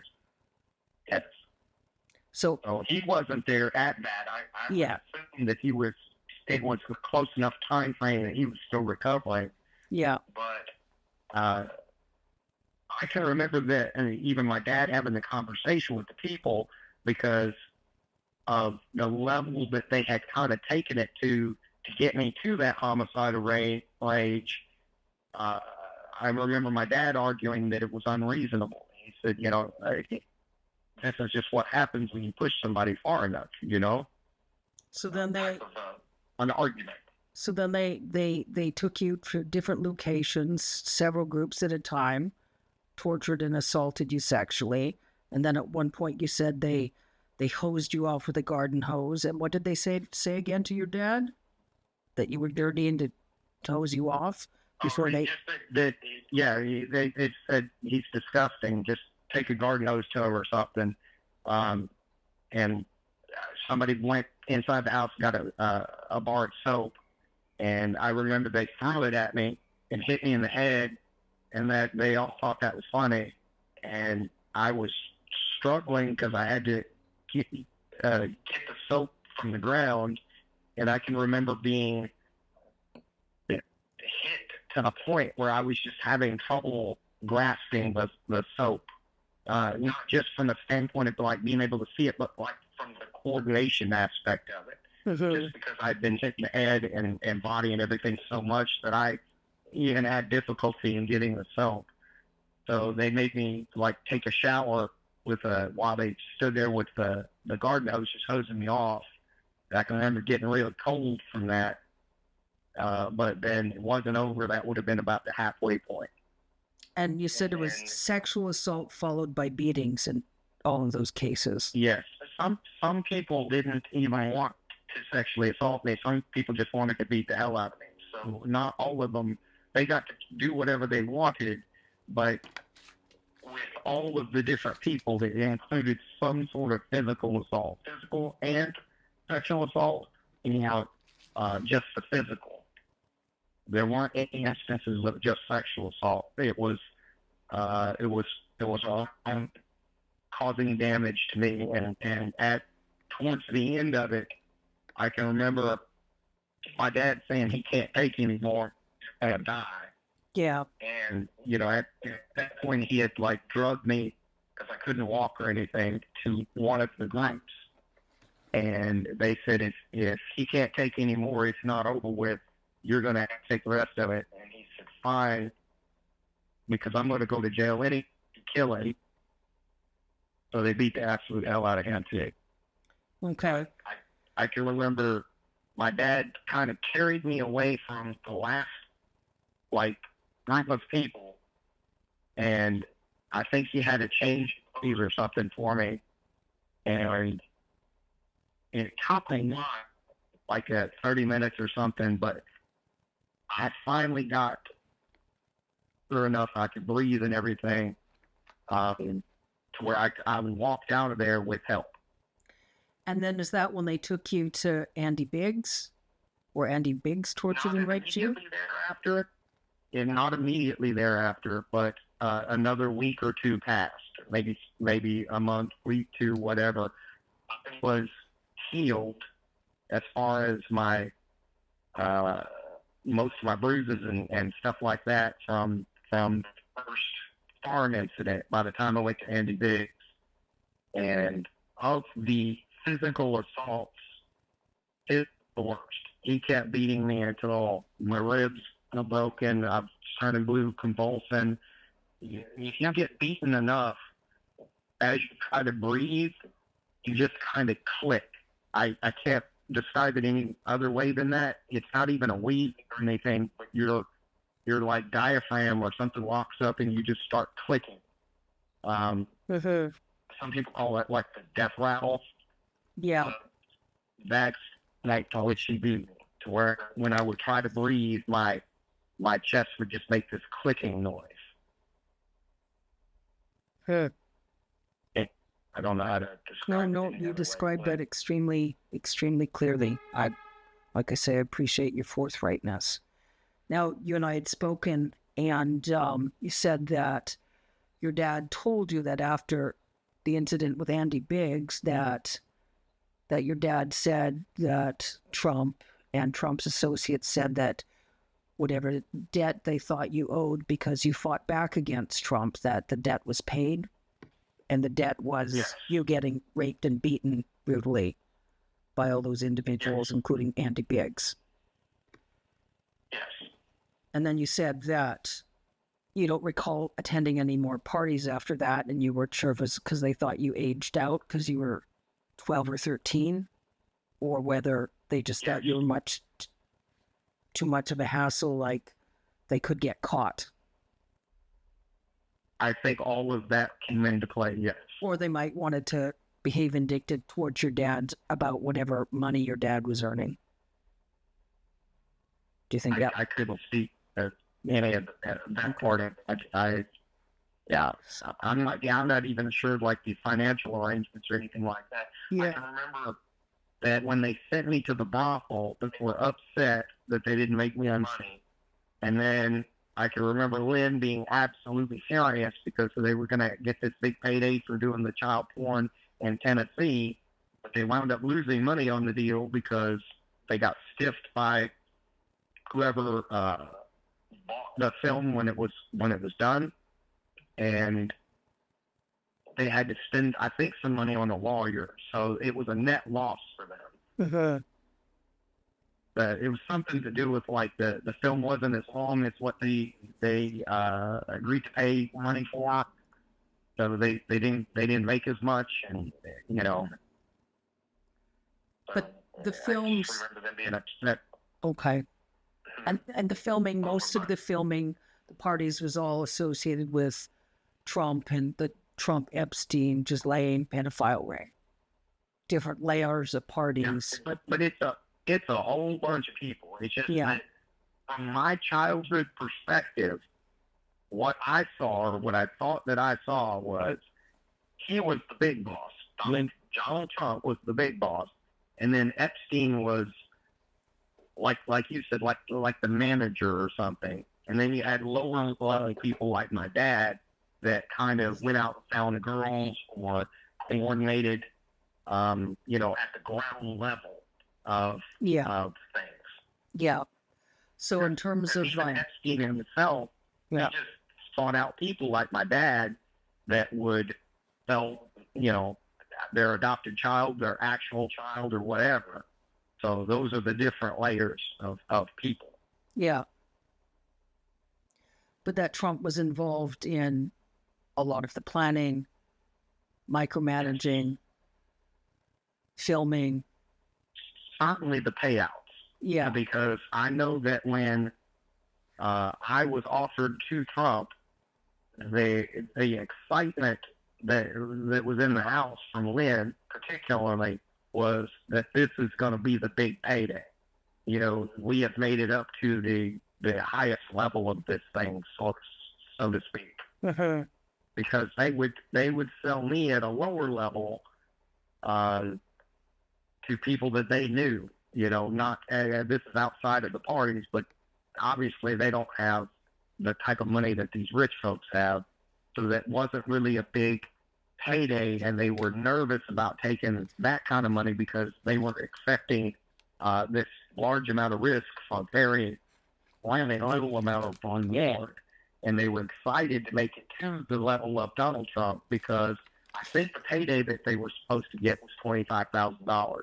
It may have been another sum, but that's just the sum that I remember. And that may not sound like a lot, especially today, but yeah, our less standard of living, that would have been a fairly sizable chunk of money. Mm-hmm.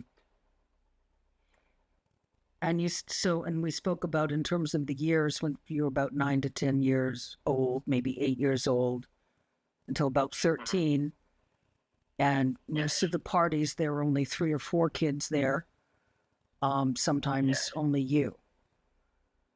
Yes. And it was the sort of the different. Yeah. And they would almost always have at least one girl there. So I'm sure that the mentality of that would be, to have a boy or a girl to choose from. And there may have been children at these parties that were in attendance that I just didn't see. Yeah. Because I was being abused, in like a bedroom of the farmhouse or some other location. And there could have been more people there. I can't really say exactly that. Sure. You get kind of just from a standpoint of the experience, you'll very much just kind of lock onto your surroundings to try to stay alive. You're looking at the person that you're having this encounter with, anything that you could potentially use for a weapon, escape paths and stuff like that.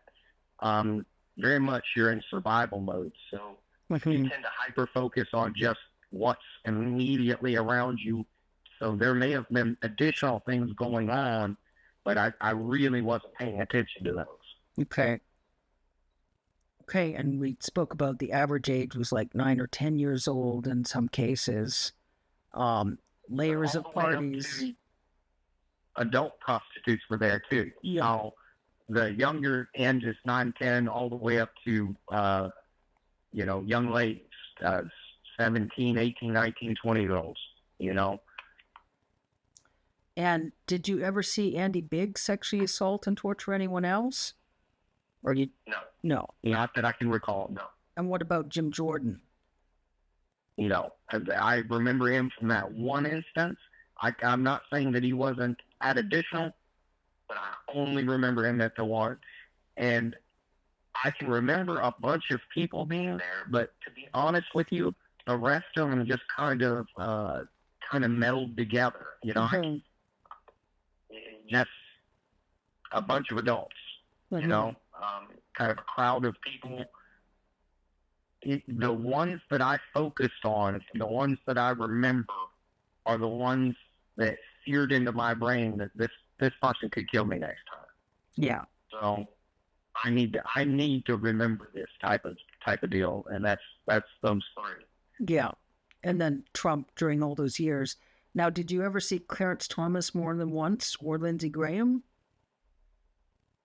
I could have, but I only remembered Lindsay because his mannerisms, particularly when he's not in the public spotlight, are very effeminate.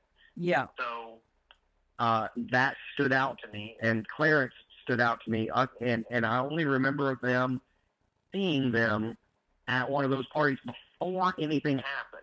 So I'm not saying that they were necessarily involved in abuse. They could have been. They could have even been involved in abuse that included me.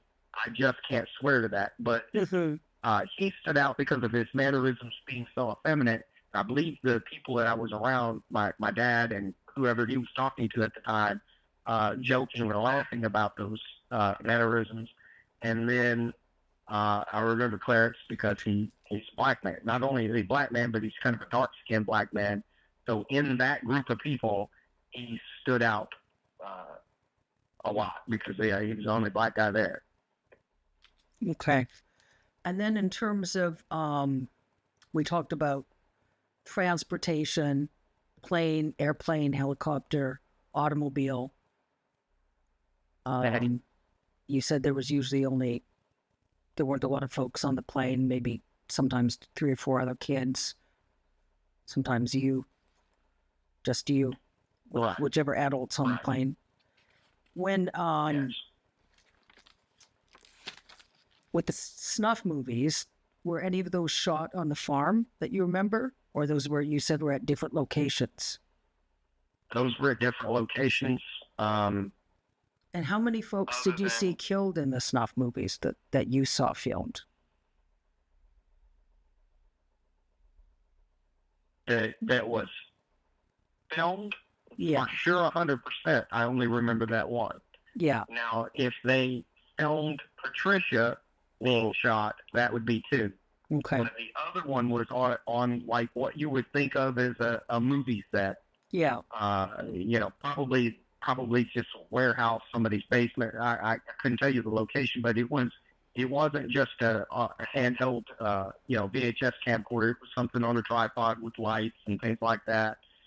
And we were having sex, and somebody walked in and just shot her in the head, and I don't remember her name. So it's a similar MO as with Patricia. Yes, but there was no additional assault to me afterwards. But yes, it was similar to what happened there. Other than with Patricia, they busted in. It was however many of them there was, about half a dozen. And I had to stand there and watch, kind of like I had to with the puppies, while they abused her first and then shot her. Did Patricia say anything to you before Patricia was shot? Do you remember anything? Did Patricia say anything all during the assault? I can remember her asking to just die. Please just kill me. And I can remember telling Patricia, because this is what Samantha had said to Sarah before Samantha shot her, was, "You're going to come be with me now. I love you." And then she shot her. So I said the same thing to Patricia.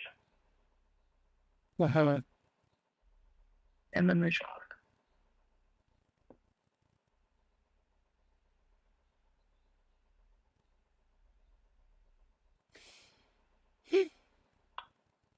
There really aren't any English language words that convey, I'm glad that you found each other, that you found some way that you could find some sort of friendship in such harrowing circumstances. I'm so sad, but I don't. She was just a sweet little girl, and that's what these people are. And this world is just not me. That. Yeah.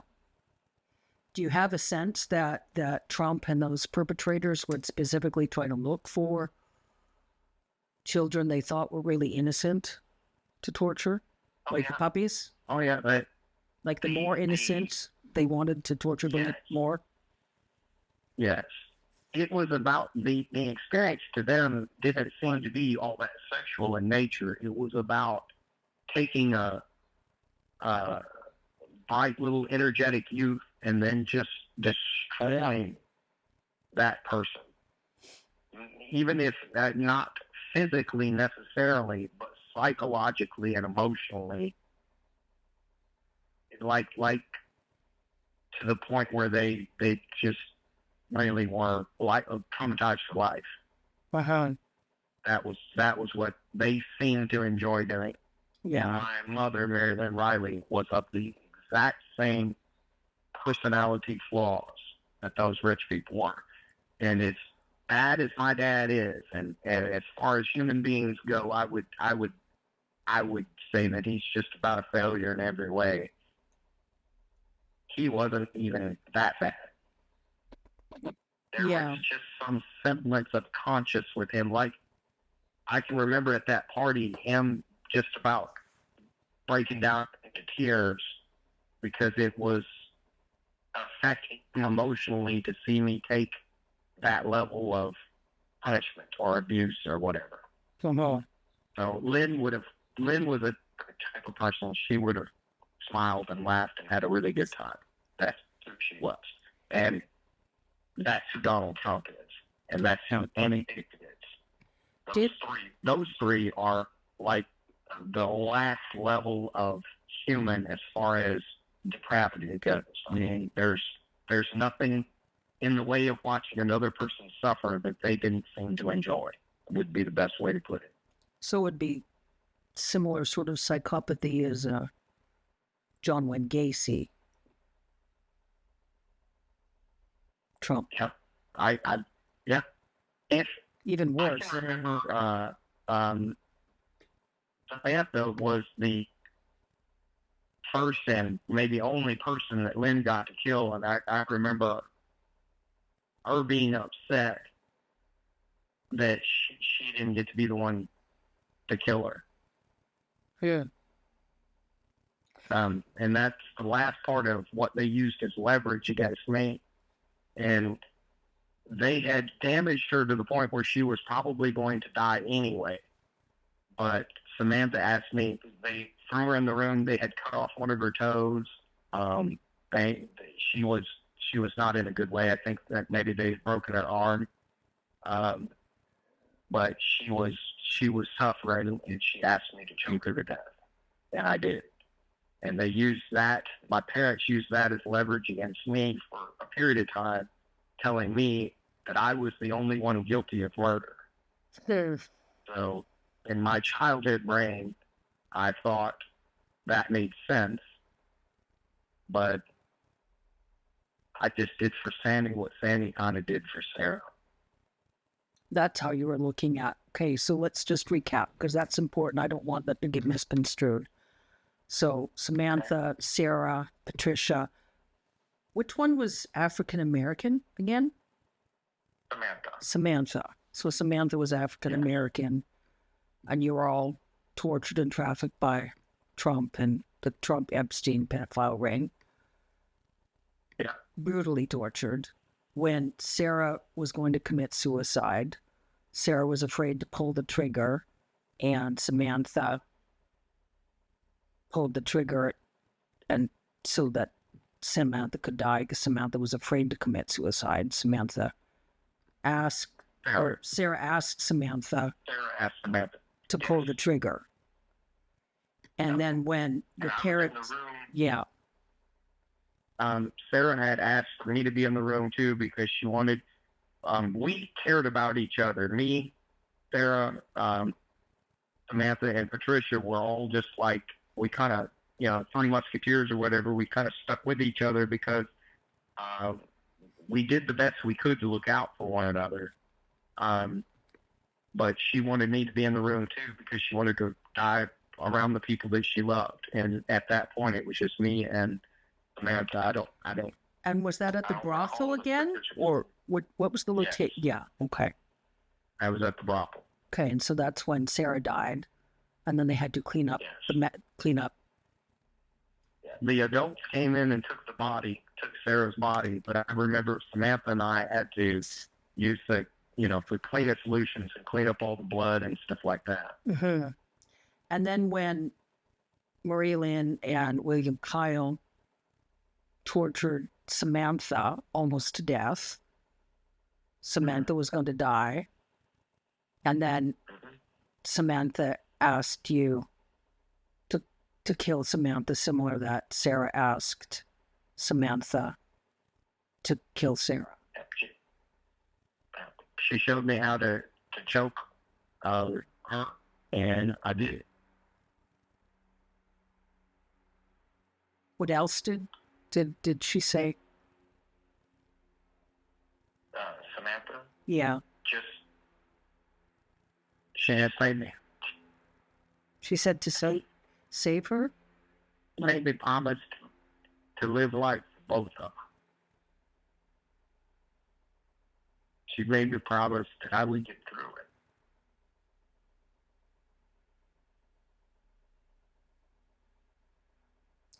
What do you think Marie Lynn and William would have done to Samantha if Samantha hadn't have died? They just would have kept beating on her until she was dead. So it's Samantha. For a couple of weeks, probably. A couple of weeks. So they tortured Samantha during a couple of weeks. And then Samantha asked you to kill Samantha because Samantha didn't want to die getting tortured by William, and Marie Lynn. She said, I can't go back in there. Yeah. I can't do it again. Yeah. Because they had us locked in like a little storage room. Yeah. And they would pull us out one at a time and torture us and then throw us back in there together. And that last day, they threw her back in there at night. And I can remember we stayed up almost all night talking. And I can remember when daybreak came, she said, you've got to do it. I can't. Basically, she could not face them again, and she knew that shortly after sunrise, my parents would be up. Yeah. So, and when I filed the police report, I told them that same thing. So that the police report that was never followed up. So when I did that in Lawton, Oklahoma. In Oklahoma. And so when you talked to the police, you said Samantha had asked you to kill Samantha because Samantha couldn't bear getting tortured by your parents anymore. And you told the police, and the police never followed up in Oklahoma. I filled out a whole report. It was recorded.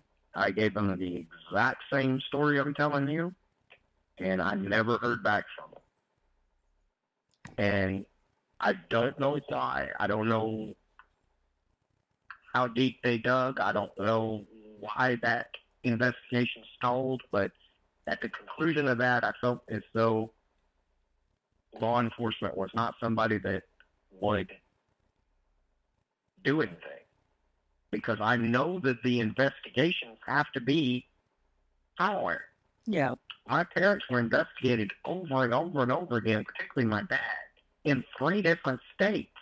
Seems like there was some different states. Yeah. 4 different states. Because Texas, Tennessee, Alabama, and they tried to kill me in Florida. There was another investigation in Florida that followed them back to Alabama. Yeah. So, I have a question for you. No way. Yes. Because this is specific regarding with Trump again, and I think it might help in terms of sort of just establishing something. When you kicked the tent peg into Trump's anus, we said he tore Trump's backside open, anus open. Yes. There's a lot of gossip, discussion about Donald Trump's being incontinent since several years ago. I remember some folks that worked on the television series The Apprentice, they said Donald Trump had to wear diapers. And that... I would bet it's because I ripped him open. That's what my sense is that some of the gossip has been, oh, Trump had used Adderall, Trump was incontinent because of drug use. But I'm wondering, and I do know that the truth, um, if that's actually the reason Trump wears diapers is a significant part. Do you think? Do you remember? I think. I mean, can you describe Sorry. what the injuries look like?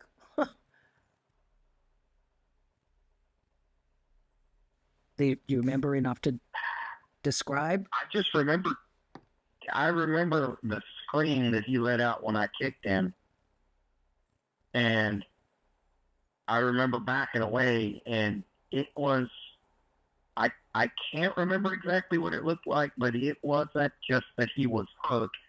He started, while he was screaming, like his entire body was in a almost like a horseshoe,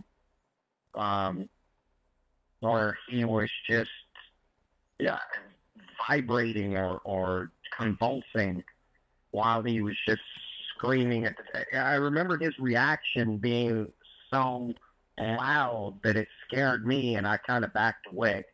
But what the injury itself looked like, I can't really describe that, because in my mind, I thought that he was going to die after. So I like got as far away as I could, like in the corner. And as he's just the scream that he let out, I can remember that. Yeah, just like a banshee. And then those people came in there, obviously knowing something was up. They're pointing a gun at me. Anyway, they didn't beat me. They didn't do anything like that. They just scooped him up and got him out of there. And then they tried to figure out what had happened. And I know at one point I was just there with like a couple of guys holding the gun on me, and there was some discussion. My dad was brought in, and they just let us go for that day. Nobody harmed us that day, because they didn't really know how they were going to handle it. They didn't know if Trump was going to die. He was fucked up. I mean, no doubt. But that's something that left a scar. Now, there is no doubt in my mind that left a permanent scar on him. So, and as far as if it's possible that that's the reason he's incontinent today, it's very, very much so. It wasn't, it wasn't a minor injury by any stretch of the imagination. It was my best effort to kill him in the most horrible way that I could possibly do it. I just happened to fail.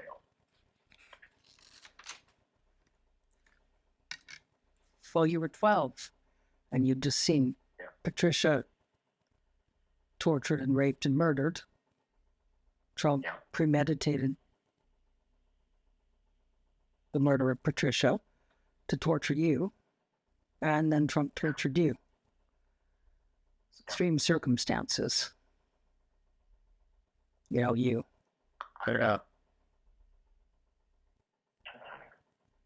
experienced understandable rage at injustice, the most depraved sort of injustice. And as much as I am able to corroborate, I wish somebody would just offer my dad a deal, because he knows all of it. And it would be worth him not going to jail, as far as I'm concerned, just to blow this whole thing open, because as bad as my dad is, any malice that I might have towards him, it's superseded by the fact that the whole of the organization is even worse. Yeah. That's just me talking to you. I mean, I understand you're not in that position. I'm not in that position, but that's just, I wonder how many other people are out there that are just like my dad. My dad was kind of like a recruiter, maybe. I think he would go out and find runaways, but I can't. I can't say where those people got all of the other people. I know that I don't know where Sarah came from. I know Samantha came from an abusive household, and she ran away when she was 12 or 13. Lived on the streets for a while, and then wound up in that brothel, and then wound up getting used in that whole ring. And Patricia had been in some similar circumstance where I think that she was adopted and used kind of like I was, but then she wound up on the street too, another runaway. Uh-huh. But I don't know Sarah's background. I don't remember it.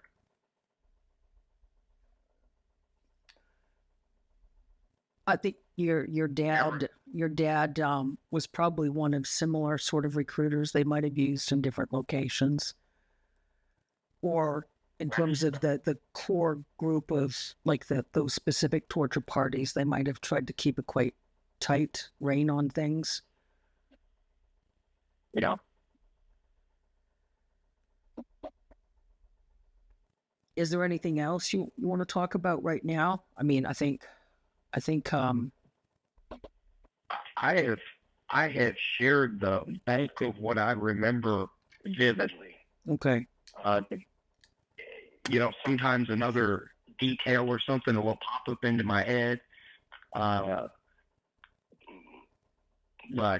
and then I've spent years kind of trying to dissect all of this, and over the number of years, about the last 10 years, I've been just peeling back layer after layer of this. And as far as what I remember clearly, this is pretty much it. Like I say, there were other instances of assaults, but I can't tell you who did what, when, or where. And I can't place it to a specific individual outside of, both of my parents assaulted me. Some of the other family members assaulted me. I can remember that. But as far as anybody of any importance, those 5 names that I've given are the only ones. The 2 that were there, and then the 3 on the gentleman named Donald Trump. But there were other people at those parties, and those people were important. I just can't point a finger at them and say for sure. Yeah, no, don't worry about that at all right now. What I'm going to do is, to be honest with you, seeing Clarence Thomas there really stood out. But what cements that into my brain was the celebration that my dad had when he got confirmed onto the Supreme Court. And how excited he was to have a person as high as the Supreme Court that was involved in all of it as sort of a buffer. Yeah. So, could potentially have John Roberts or Justice Alito, one of those guys in there, potentially. I don't know, but I can remember specifically how excited he was that, this is a person in about the highest position possible. And I remember him saying that that's a lifetime appointment. So, do you remember, for what that's worth? No, that's important. That's significant. Do you remember any female attendees at those parties? Adult females? Yes, but it was not very common. Lynn went to one at least, and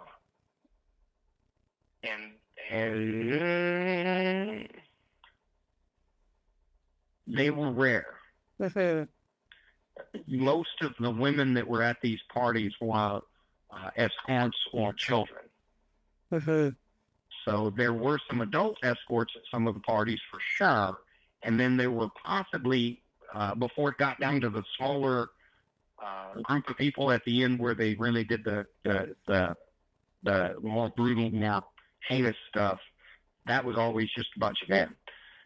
I can't remember women being in a smaller circle other than other people being trafficked. I can't remember any women being there. Besides Trump, could you identify any of the rest of the men, of those 8 to 10 men that were always in the tour in the court torture group?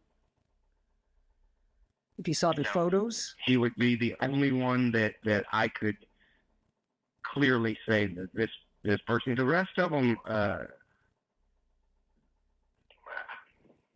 I didn't think they were going to kill me. Yeah. So they just kind of go into the memory bank of just something else bad. And I know the only ones that I remember are the ones that I thought were dangerous, and then Clarence because he's black, and then Lindsay just because of his mannerisms. And I remember more. I remember seeing him and observing his mannerisms. What I remember even more is my dad and whoever he was with at the time kind of joking about those mannerisms. I can even remember somebody telling my dad to be careful because there were a lot of people at that party that were gay.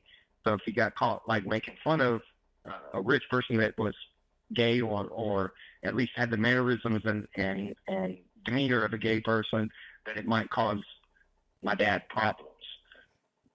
So it was kind of, yeah, we can kind of laugh and joke about this a little bit here, but you better be careful what you say around other people because a lot of these people are gay or at least have bisexual tendencies, and they may take offense to that. And these are people that my dad was not in a position to offend.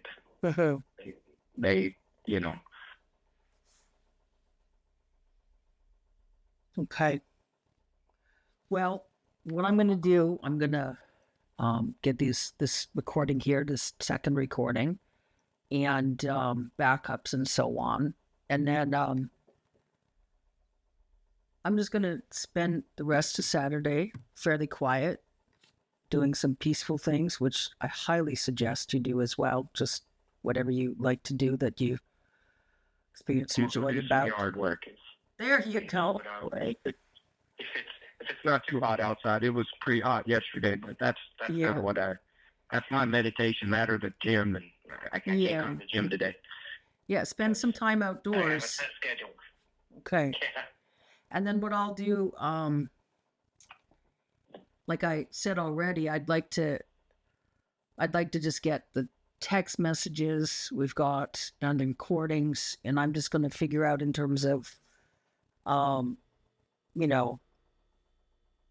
there's two recordings now, and I'm just going to figure out whether I might just upload to a specific drive, and then I'm going to look at just some in terms of the logistics with the recordings. Like I said, I'd like to just post them raw with a brief summary, and a totally different context. But a long time ago, I was speaking to some folks who are at NASA about climate crisis related, and one of the women that I know at NASA was talking about all the data they were seeing, and there was so much politicization of the data that Lynn was concerned that, it was going to be a huge negative impact. Lynn's perspective in terms of climate crisis was, in terms of survival of the human species.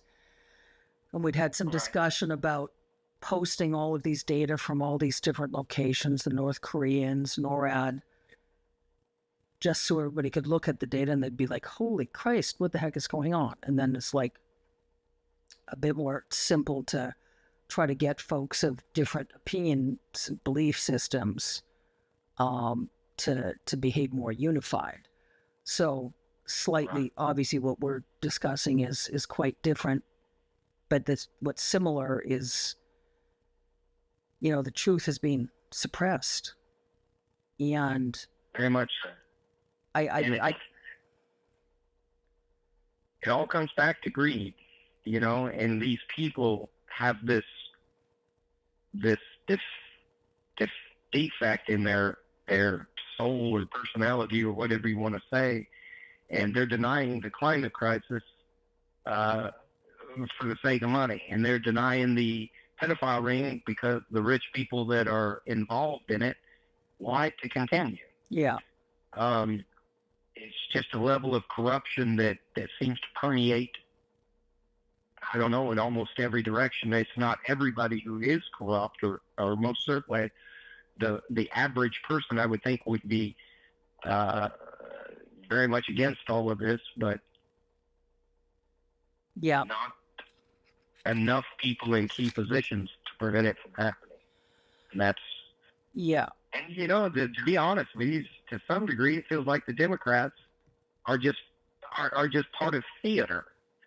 Joe Biden had 4 years to kind of do some things, and it seemed like as far as policy went, it seemed like some things were going in the right direction. But where was the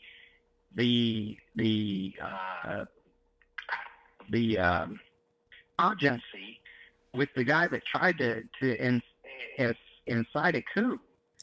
Well, there's a Like they're just playing a almost all feels performative. No, I understand. I think Joe.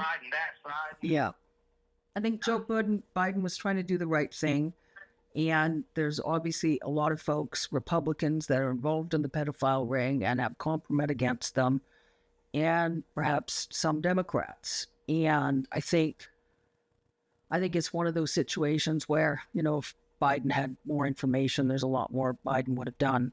So there's obviously been some collusion about the information that everyone's getting. And I think what you were talking about in terms of parties and how the parties seem to be presented, folks that were engaged in some level of criminal behavior, but wasn't the extreme criminal behavior of those that were torturing and murdering kids. And so they were all trying to play it all off against them all. So all these different folks had compromise, say, on drug use or some sex acts they didn't want publicized, but they didn't know about the torture ring. So a lot of collusion, but there are decent folks, and there are decent folks that are trying to do the right thing.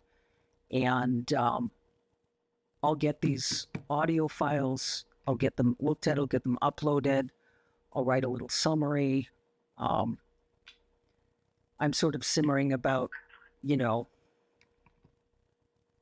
just some of the logistics in terms of the file size, the right location, where I'm comfortable with the files being. And I'm, like I say, I've already looked in terms of some contacts at the Hague. One of the things with the Hague is the United States isn't part of the international, the criminal court system anymore. But I know how it can still be presented because it is international security issue, considering Trump's wreaking this sort of havoc.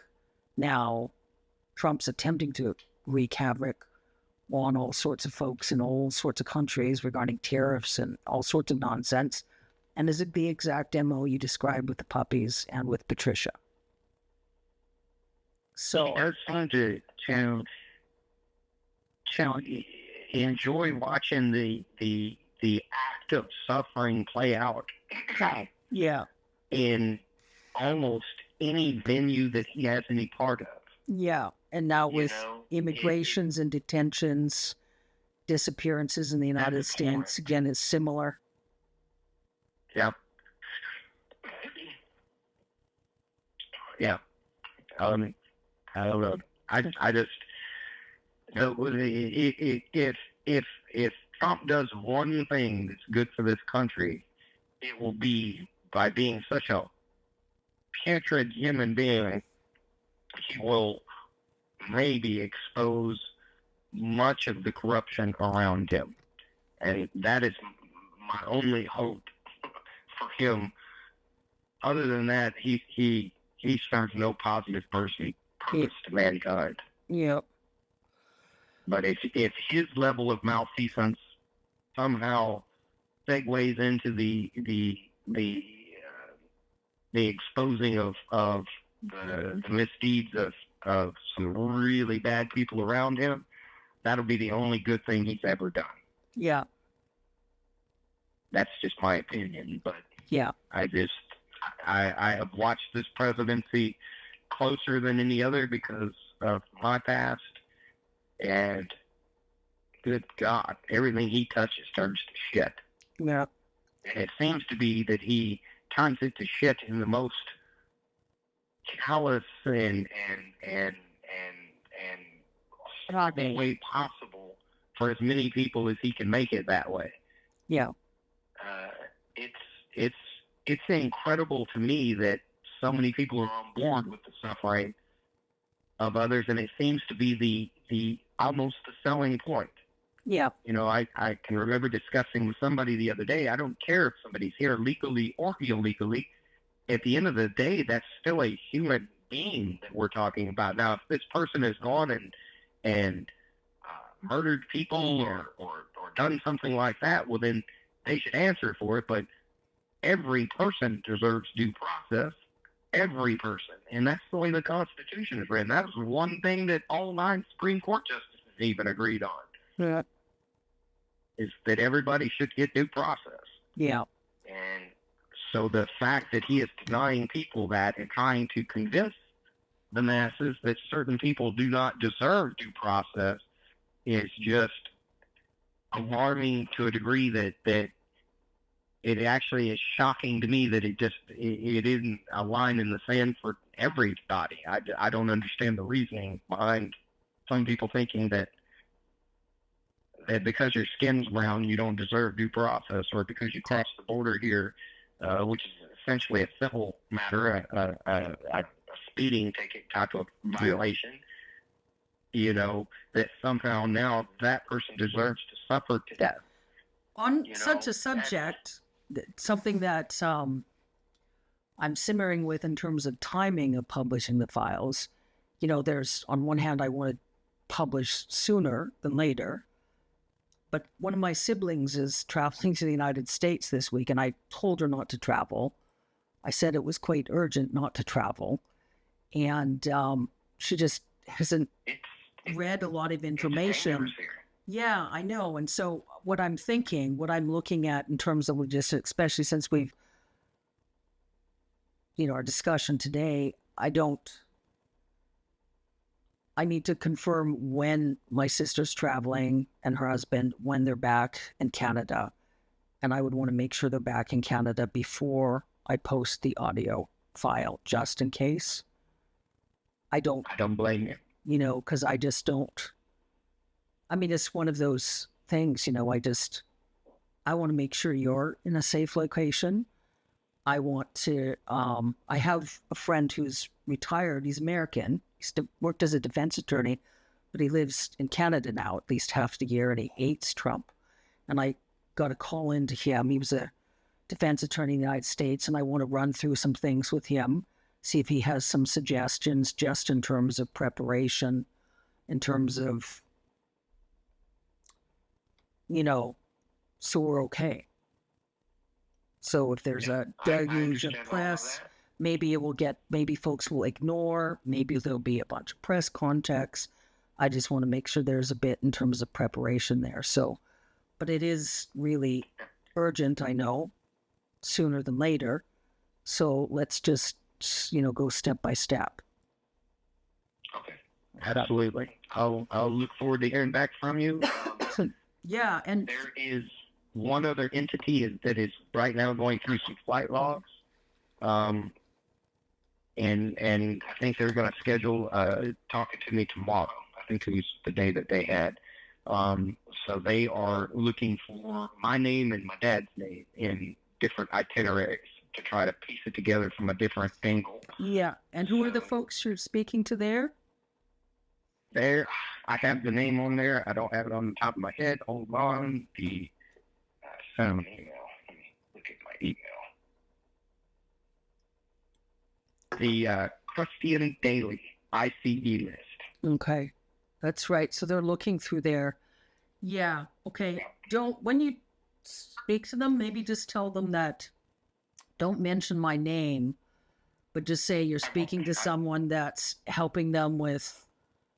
That's helping you in terms of court-related, affidavit-related, and that I'm planning on publishing some discussions with us imminently. And if they would, you know, I just want to, you know, I want to make sure that it doesn't get muddy, the waters don't get muddied. inadvertently. Okay. I actually follow them on social media, and I like what they're, they're trying to get compilations and all the ICE agents and everything, so that's great. But I would appreciate just from and just a bit more in terms of my background. I spent lots of time advising folks on a whole range of subjects, and I, um, have a very specific approach in regards to law enforcement. That's sort of I'm sort of Clark Kent camouflaged. And so when I look at what I'm looking at, it's really about what's truly the right thing that's really going to truly help ensure there's justice. And I mean like true justice. So if anybody from any journalistic outlet tries to contact you for interviews or anything, I would appreciate if you would just decline until we can get this published, because I think that's going to really help in terms of what's the most important to get out of what we've covered raw, because journalists are going to try and edit, and we have to be careful about who's on side and who isn't. So, Right. And I'd like to speak to some folks that, with the human rights organizations, maybe even try to get something into the ICC before, again, sooner than later. And so talk to the folks at the Crustian tomorrow, but please don't agree to any sort of journalistic interviews with them or anyone else until we get these audio files published. Okay. Okay? Okay. Awesome. And Yep. contact me anytime anything comes up. Okay, I want you to know that, I'm a fierce warrior myself, so. I believe I have relayed the bulk of what I trying to remember clearly, but if some detail should come up that I remember after the fact that I think is pertinent, I'll just shoot you a text or a message. Yeah. And I feel like I've been as thorough as I can without ad-libbing. Yeah. I have my thoughts on the matter as well, but I'm just trying to relate to those things that I clearly remember, and that unfortunately is just the small amount that I have told you. There's much more to it. It's just that those details are so muddy that all I can say is there's just a substantial amount of views that I can't pinpoint and be specific about. So. No, I understand. And then, again, still like to look, we've got these files. I'm probably, in terms of the one file, I'll probably shorten the length just of the 5 minutes where we talk about, carefulness in terms of journalists and stuff, and my sister traveling just for safety reasons. So I'll just cut the one file short. But then for sure, I'd like to look at, another interview where we talk about some of the details that are fuzzy and everything, but just peacefully. It's the right timing and things. And then, like I say, I've sort of tried to structure so it's easy to get into affidavit format and stuff in terms of criminal cases. I know you could file a lawsuit or something in the United States, but I just don't know that that's the right approach to look at right now. Like E. Jean Carroll filed a lawsuit, but this is a totally different level of crime, right? So, Yes, yeah. Which is why I'm. And I also want to be careful that I don't come across looking like I do not care about money. I do not care about any sort of notoriety. All I care about is exposing this for what it is in hopes that it would shut down that part of the operation. I know that you can't exactly create a nirvana. There's always going to be bad people doing bad things, but at this level that it's being used, somebody has to stand up to it, because we're stepping towards our own crematorium. It's what it looks like to me. And we're having to do that because of all this leverage on the people at the very top of our food chain. Yeah. Well, what I'm going to... In as much as Donald Trump has all of this dirt on the people around him, I wonder just exactly what dirt maybe our adversaries have on Donald Trump. That's just speculative on my part. Yeah. But it certainly would seem to me that he is beholden to Netanyahu and to Putin. Yeah, I would say that's quite clear, So, and certainly even involving yourself and footage with yourself. So, yeah. So, okay. But I very much appreciate the help with all this.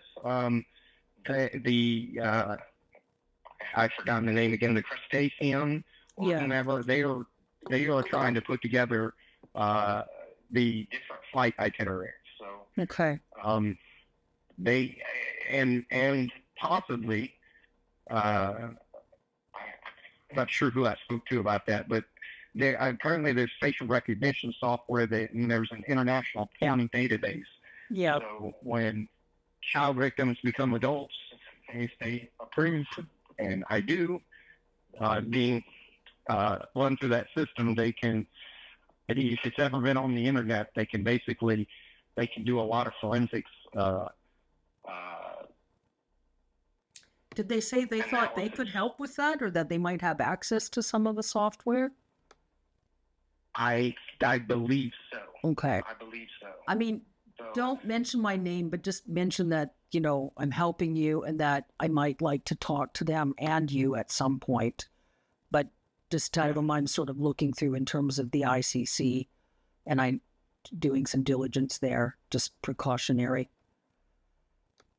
Some people have also reached out to me that have been involved in similar types of abuse. I don't know if that would be potentially helpful. I don't know that this is under the same umbrella. Yeah. But one lady that has reached out to me has talked about something that's more involved in just, like family abuse type of things. Yeah. Okay.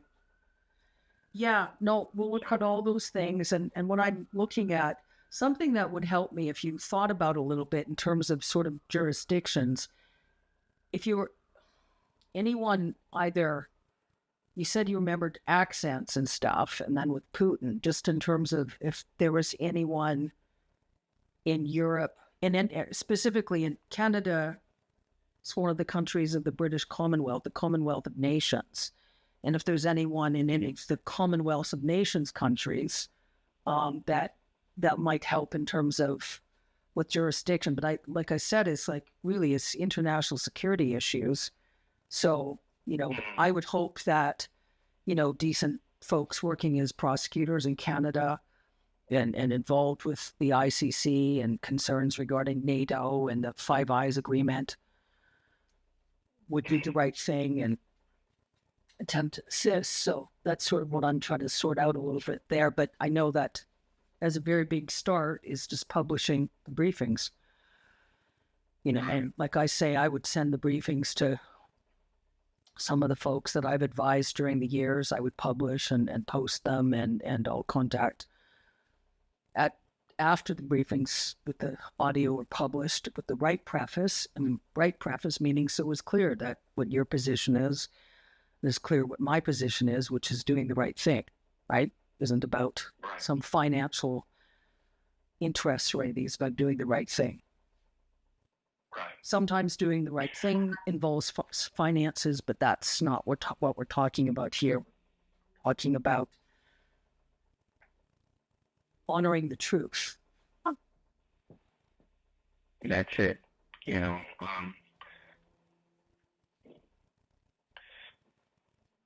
Those three girls, they deserve the chance of life too. Yeah.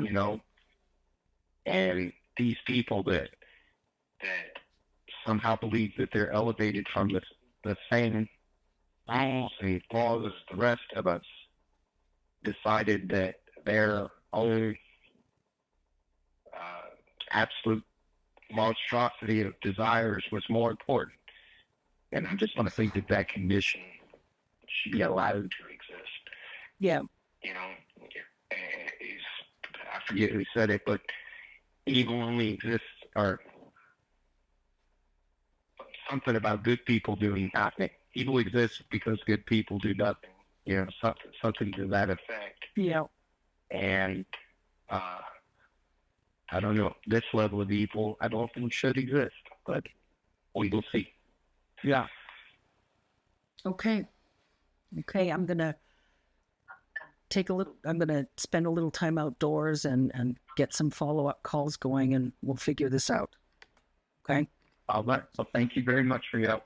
You're welcome. And hey, something else before we go, I'll just tell you one of my own, two of my mantras. Mantra isn't the word I'd like to say because I don't practice occultist sort of Buddhism.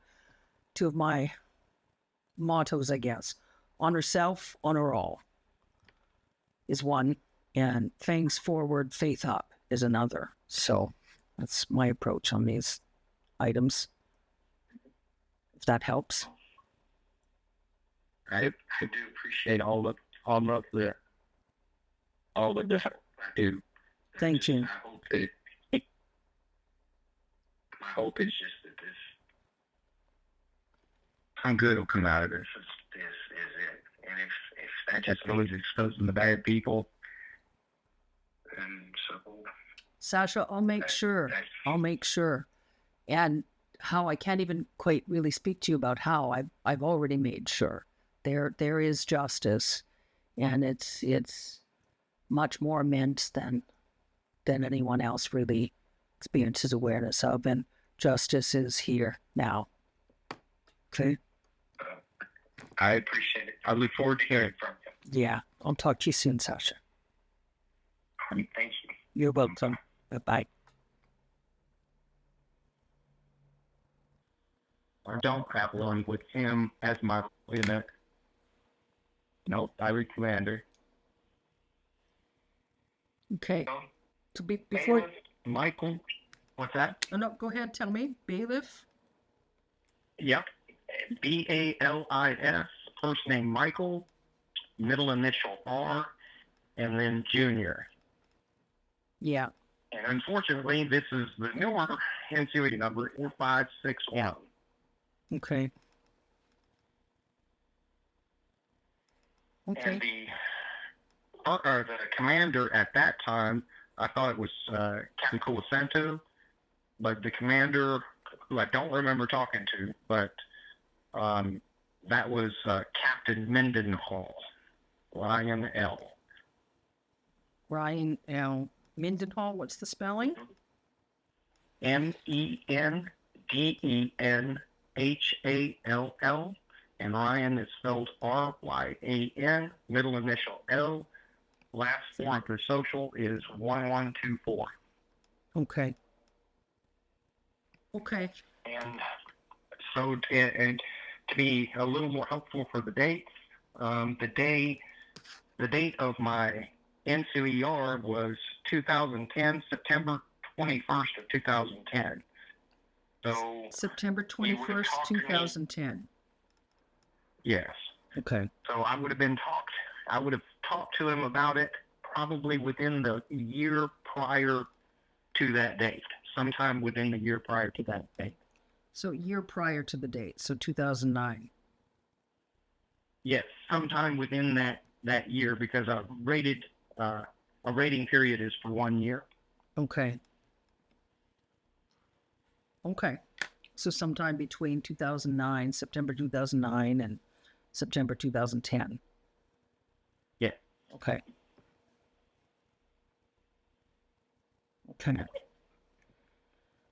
So in terms of what I was going to record, in terms of what we can look at as another audio file, what I just recorded now, I'll just we'll start the sort of, like, in terms of witness testimony right here, because I just want to be careful about what we publish about those individuals right now, because we want to see about talking to them. Right. So, Right.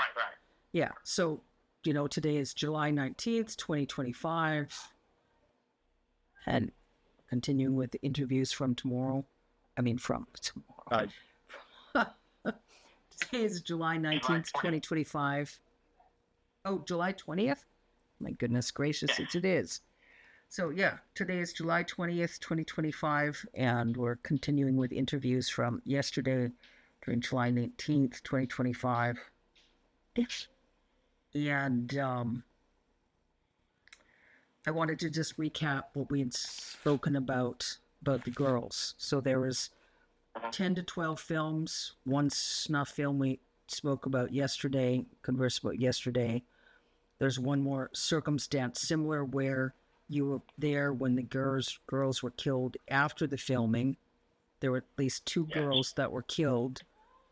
Was the same MO? They were shot in the head? I didn't witness that. And I didn't know that it was coming. We completed filming. Then the girls, they said, hey, y'all come with us.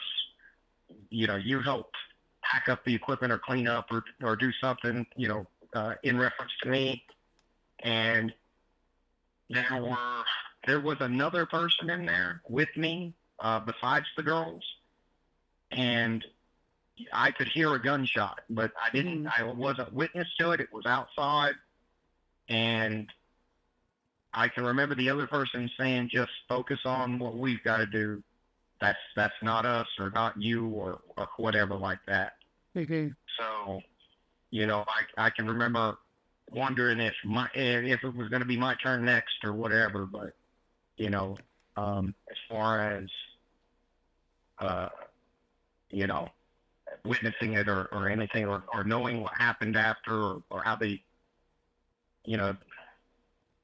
disposed of them, I don't know any of that. And you said you thought they were silencing the girls, and the girls were under 13. Well, in the brothels, Samantha had talked about that they only used the girls for a certain amount of time because after a period of time where they kind of became cognizant that they weren't going to really ever rise above that, because the way that they would sell it to the girls is, hey, we're going to clean you up and make you beautiful, and you'll be around these rich people, and, they like young women, so if you can be what they want, then perhaps, you go off and live in a mansion with one of these rich people.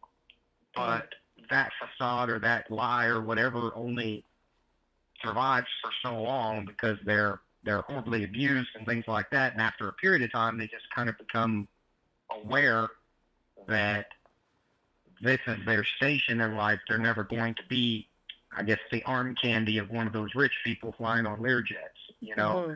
And the way that Samantha described it is, once they get to that level of consciousness, they have passed their expiration date.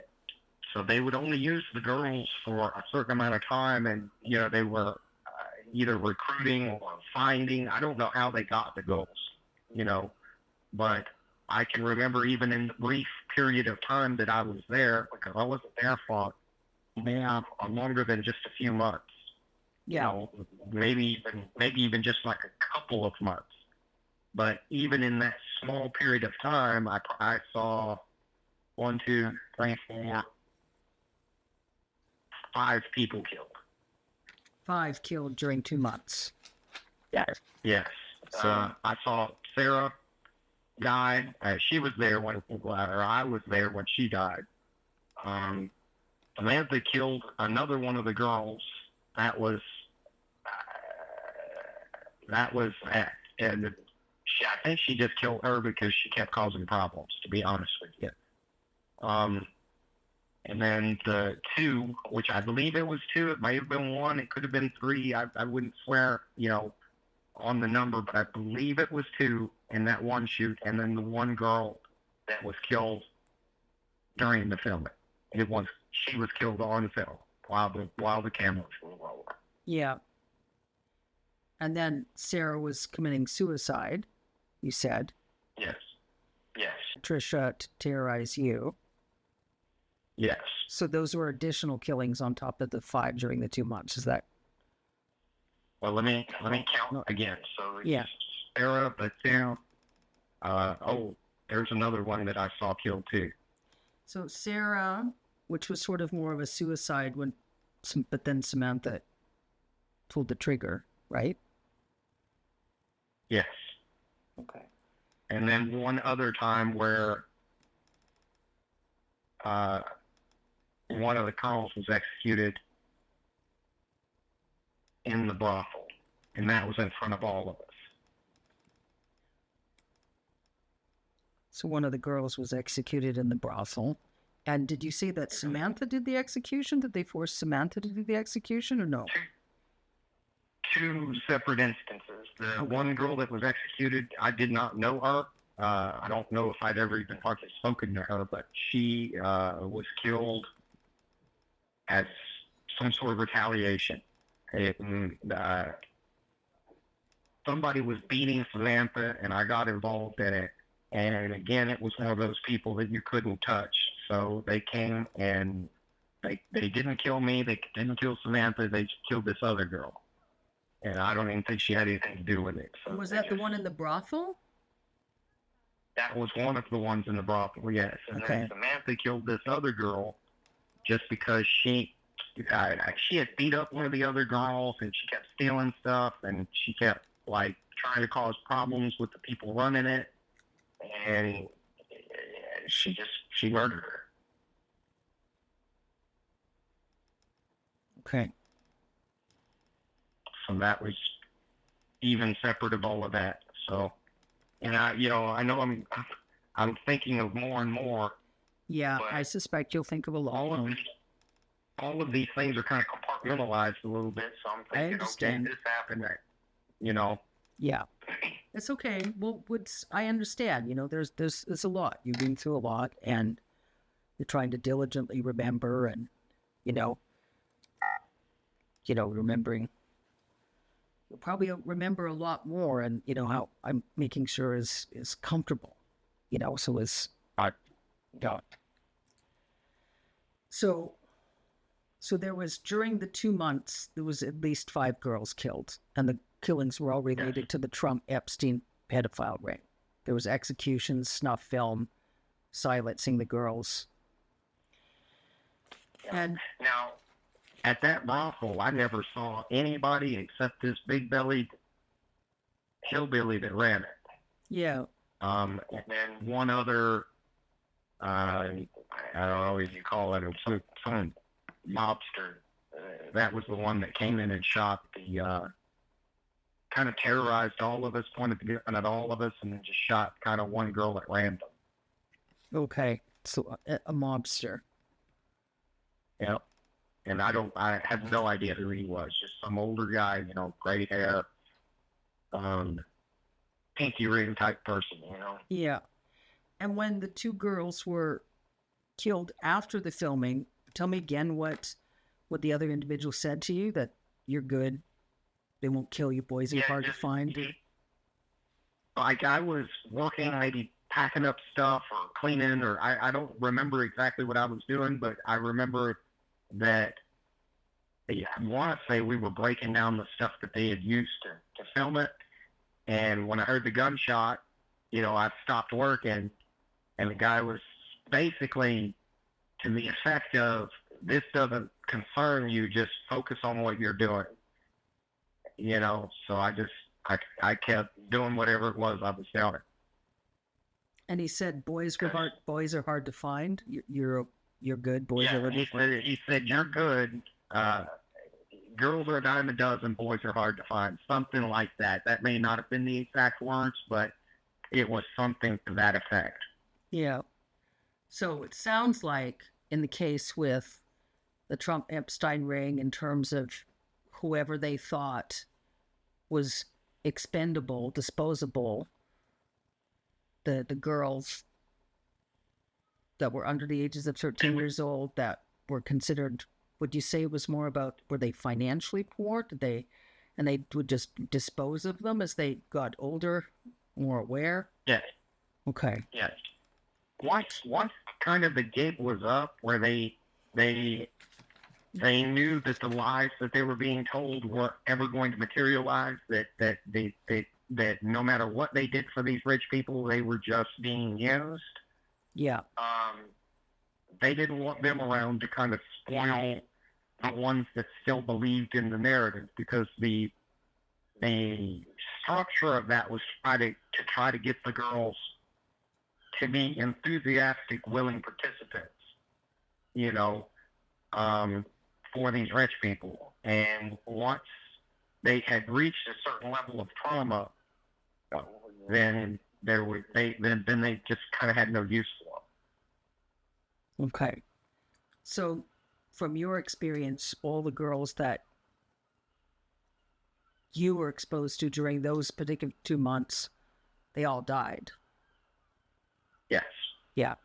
All of the ones that I made any kind of a closer connection with, they all died. Now, I may have had, there's not even any may to it. I had connections with many people that I don't have, didn't make as much of a concrete memory with, and I couldn't tell you what transpired after, the 2 months that I was there, or if some of them made it, or ran away or escaped, or I have no idea what happened to the rest.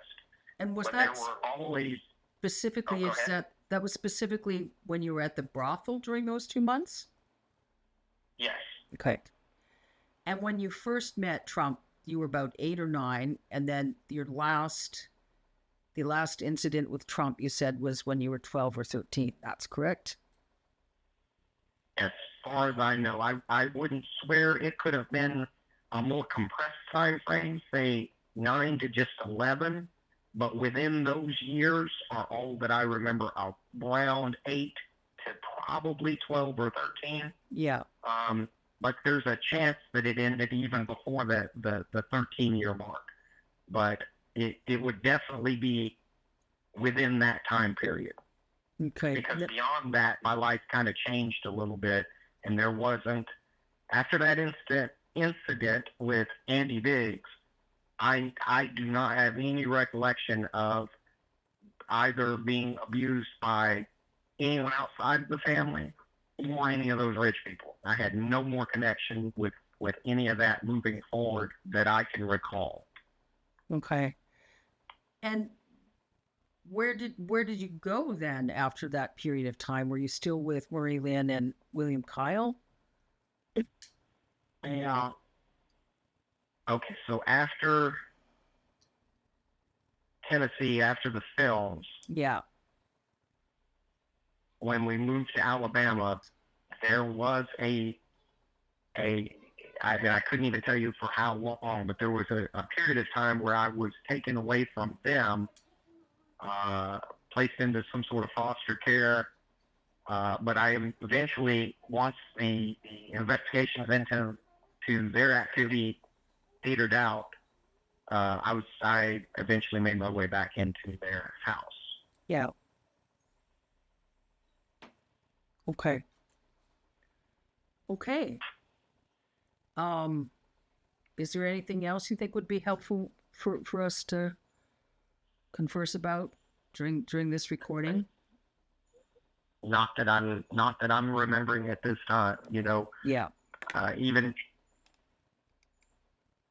Even some of this in my own mind, I can't tell you which thing happened before the other thing. I have it, like some of it's chronological in my memory, but I can't tell you any. I am pretty sure we still lived in Tennessee when they sent me to the brothel, and that's where I met Samantha. That's where I met Patricia and Sarah. Sarah died at the brothel. I never saw, obviously, her again. Mm-hmm. But then Patricia, I saw. It would have been months or a year later or whatever at that party. Yeah. Samantha was already dead at that point. So, and then Patricia died at that party.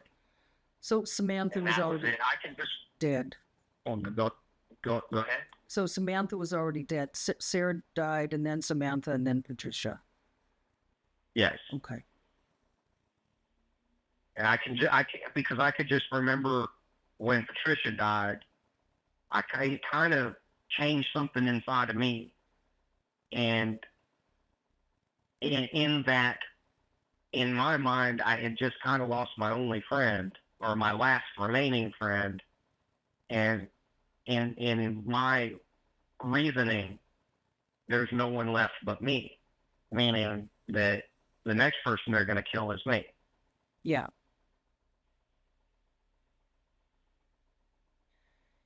Yeah. Yeah. Huh. There's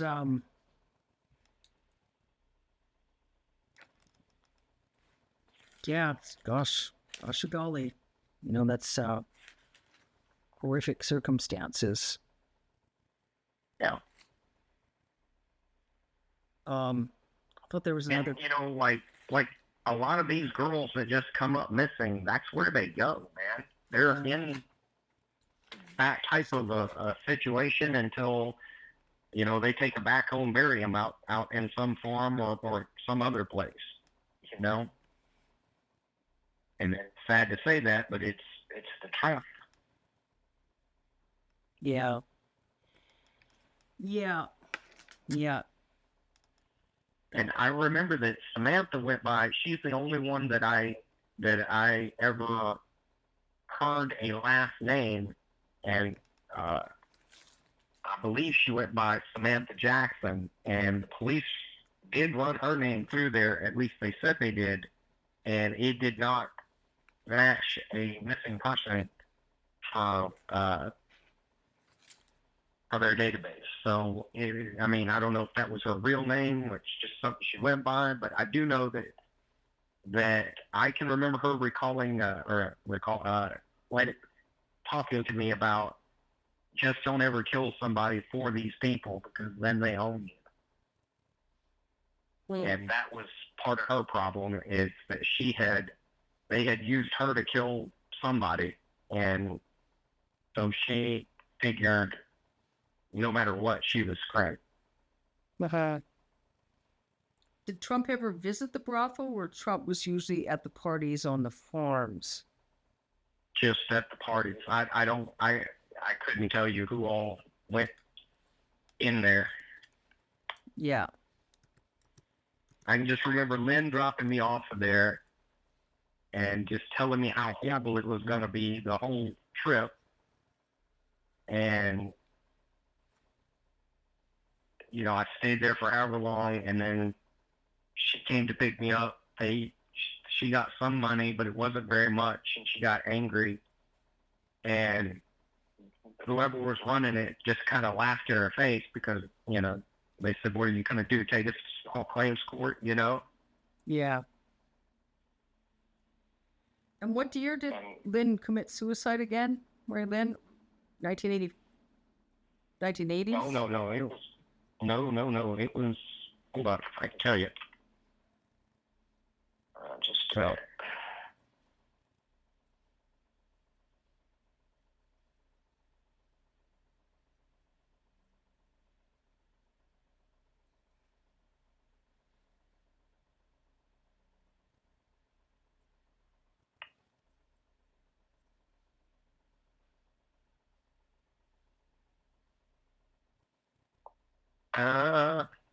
Wait a minute.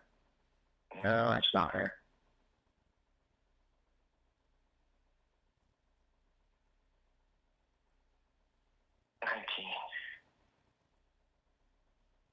No, that's not her either.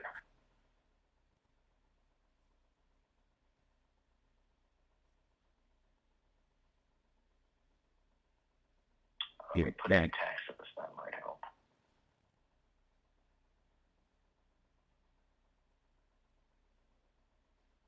There we go. Yeah, I'll send you a picture too. Ah, sure, that's helpful. Let's see, 2018. Let's see.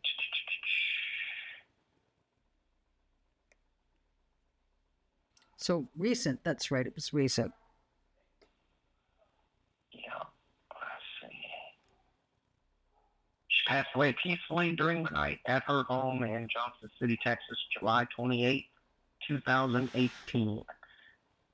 And what I had heard is that she took a bunch of sleeping pills and washed it down with some Jack Daniels. Wow. But I don't have the, you know, her autopsy report or anything like that. But here, I'll send you her picture as well. Sure. I saw William Kyle's Facebook profile post a lot of pictures of cruise ship travel.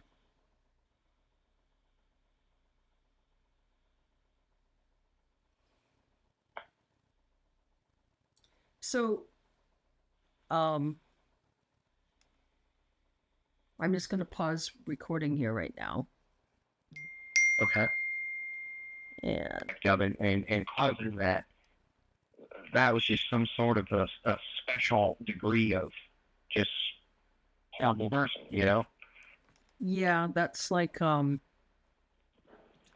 terms of extremity of malevolent, psychopathic, sadistic. So they shot Patricia in the torso first. And do you remember the description of the I don't want to even call him a gentleman, the gentleman who was like shuffling on his feet and was uncomfortable about how much Patricia was suffering, getting tortured? I wish I could give you a better description, but just 5 or 6 pot-bellied hillbillies.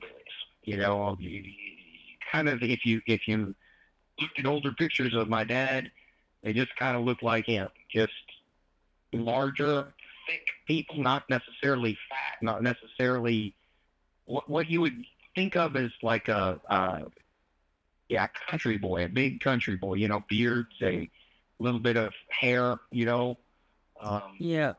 just thick, 5'10" to 6'1". You know, bigger, 235, 250-pound guys. So Just larger country boys, and I couldn't even tell you like their facial features or anything like that. I can remember at least some had facial hair, beards, mustaches, that sort of thing, and just larger people dressed in what you would consider just kind of country music type of attire. yeah. Boots Okay. and blue jeans and, you know, button up cowboy type shirts. Yeah. So they That's what all of them looked like. okay. So when they had guns, you said you remembered one, and then 2 or 3, maybe 4 of them had guns. One of them shot Patricia in the chest. They tortured and raped Patricia. The one hillbilly was uncomfortable and said just end it to kill Patricia. But they, how long did they continue torturing Patricia before they shot Patricia in the head? If I had to guess, I'd say probably in the realm of 30 minutes or so. 7 minutes. I can remember that one or more of them raped her. Not everybody wanted to participate in that. And then the one guy just seemed, of those people, only one person really seemed exceptionally uncomfortable about the whole thing and didn't want to be there. Yeah.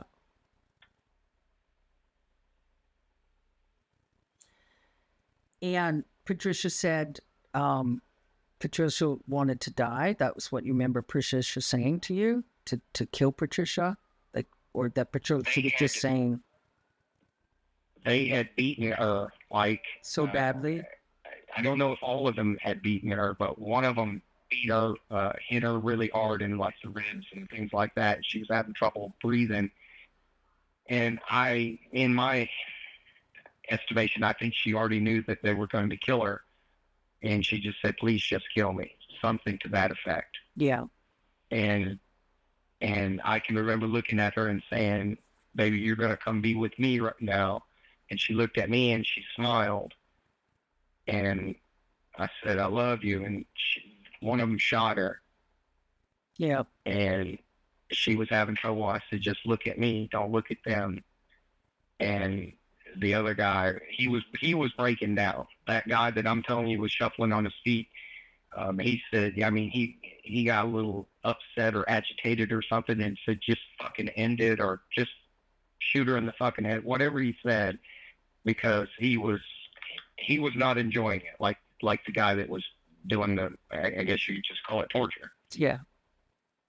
So after that, he shot her in the head, and then I can remember them arguing, well, why did you shoot her there? Because now we have to find another mattress, you know, you fucking idiot, or whatever you called him. And And yeah, the way that those people talk, he's like, shut your mouth or we'll get rid of two bodies or something. That may not have been the exact conversation, but that was the mood of it and kind of the information that was getting uh, passed back. And then they wrapped her up in a sheet, took her out, and then I think there was some discussion as to whether or not they could just put a sheet over the mattress, but there was blood on it. And they said no, so they rolled up the mattress or did whatever they did with the mattress, and went and found another one, and that's how that went. It wasn't a big bed. It wasn't like a queen size bed. The way I remember it, it was just like a twin bed. And then Trump came in the room. Yes. Now, in terms of, you said you didn't remember if there was any cameras. There was Patricia getting killed filmed? Do you remember seeing any cameras at all? I do not remember seeing any cameras at that time. So if there was a way to record it, there wasn't any. We went into that room alone, not knowing that it was going to get. It was a setup. Interrupted. Yeah. Right. And so there were no cameras or anything that we weren't, unless there was some sort of mirror, two-way mirror, and something set up behind it. That's possible that it was being filmed without our knowledge, but no. As far as do I know if there was any way to record that, I don't think so. Do you remember whether there was any sort of? It would have been. I'm nope, sorry. Go ahead. From a logic perspective, I don't think it would have been recorded because those 6 people were in that room too. So 5, 6, how many was? I think it was 5 or 6. They would have been it wasn't a particularly big room. It wasn't like a main room. It was like a guest room with an individual bed. So in my mind, I would doubt that was filmed because it would have had those people that murdered her in the frame too. Whereas when they shot that girl in that separate instance in the film shoot, the cameras were pointed to us in the bed, and then the person came in and shot her from, like, you couldn't see the person shooting from the person who fired the shot from the film. Was there? You just know she got shot. Yeah. So in the room, was there somewhere where there might have been a peephole? There could have been. Yeah, I mean, that's possible. If somebody was just watching, like maybe even Trump himself, like he wasn't there for any of that initial part. He just came in after. Yeah, and you said your sense, what they had said, what they tried to convey to you, is that they knew Trump was coming in the room after, like Trump had hired them to. Yes. Torture and kill Patricia. Pointed the gun at me and said, "There's going to be an old boy comes in here, and real Southern drawl. There's going to be an old boy comes in here. You're going to do whatever he says, or I'll put a bullet in you too." And he called me something, little hillbilly fuck, or whatever he called, and that was the one that had killed Patricia, and he was smiling. So he wasn't trying,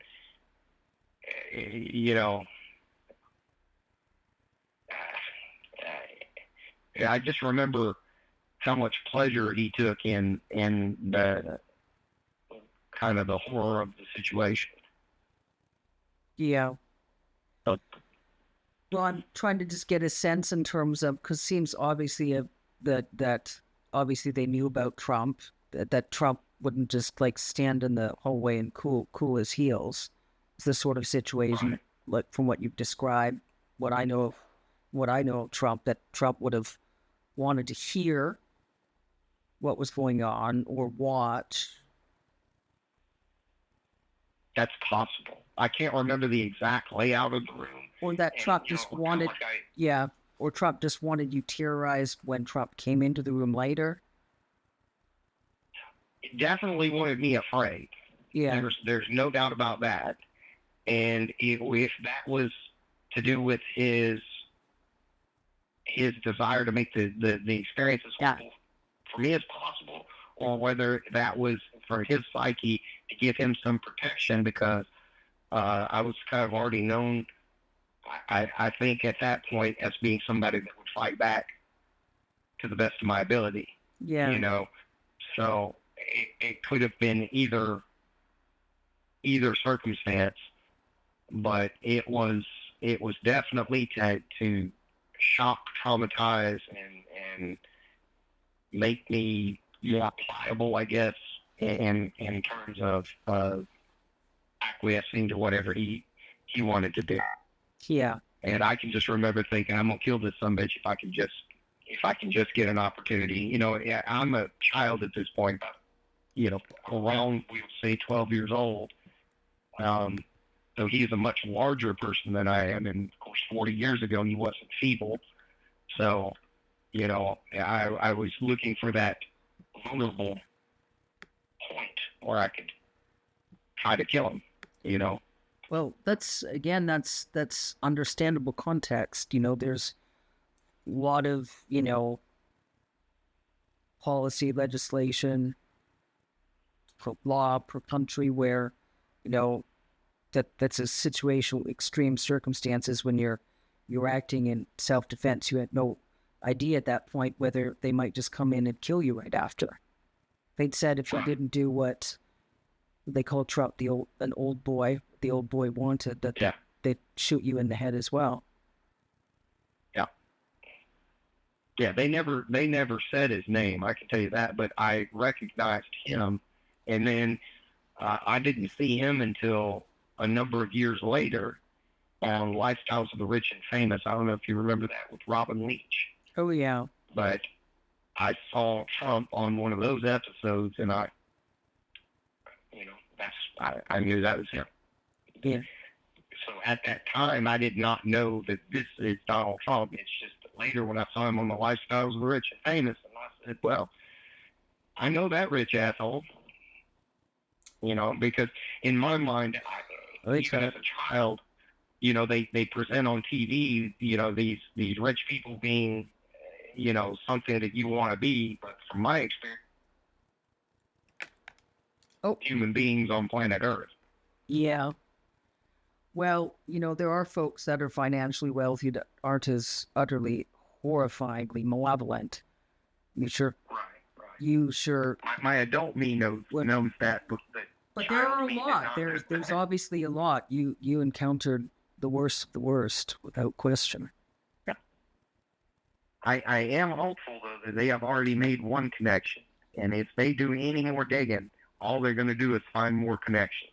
Yeah. Because my dad has been involved in that sort of activity since at least 1980. You know, at least, and probably even a few years before that. Yeah. So we're talking 45 years, and those paths are going to cross. You know, yeah, I know that they're looking for specific intersections between him and Epstein, which I know exist. Yeah. But he's also going to intersect with many other people that were involved in all of that stuff. Yeah. He was kind of just one of those, being a pilot and being a guy that could handle himself, and having his, I'm pretty sure, private investigator's license, and just thinking from my standpoint, what that gives you the right to do, like you said, to initiate investigations, look into databases, also carry a sidearm. Yeah. So all of those things together, it definitely paints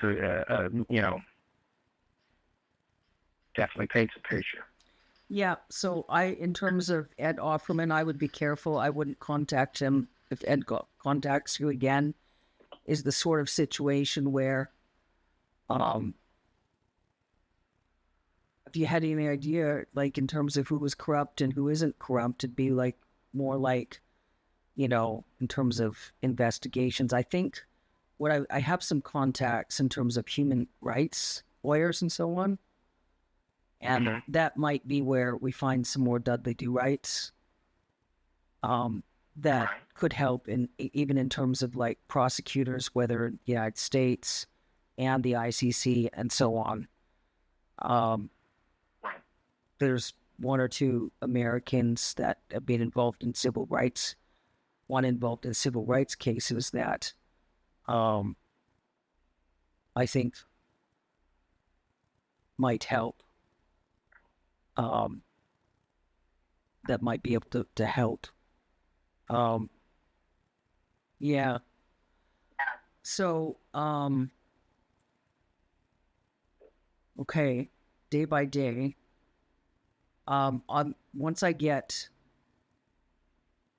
sort of a preliminary list during the next couple of days, and I'll get the audio files. I'll look at them, get them sorted, look at getting them uploaded onto a Proton drive, and just sort of simmer with things. We can sort of go through the list. I want to just sort of go conversation by conversation in terms of folks I'm waiting for callbacks from, some that might have suggestions in terms of prosecutors here in Canada.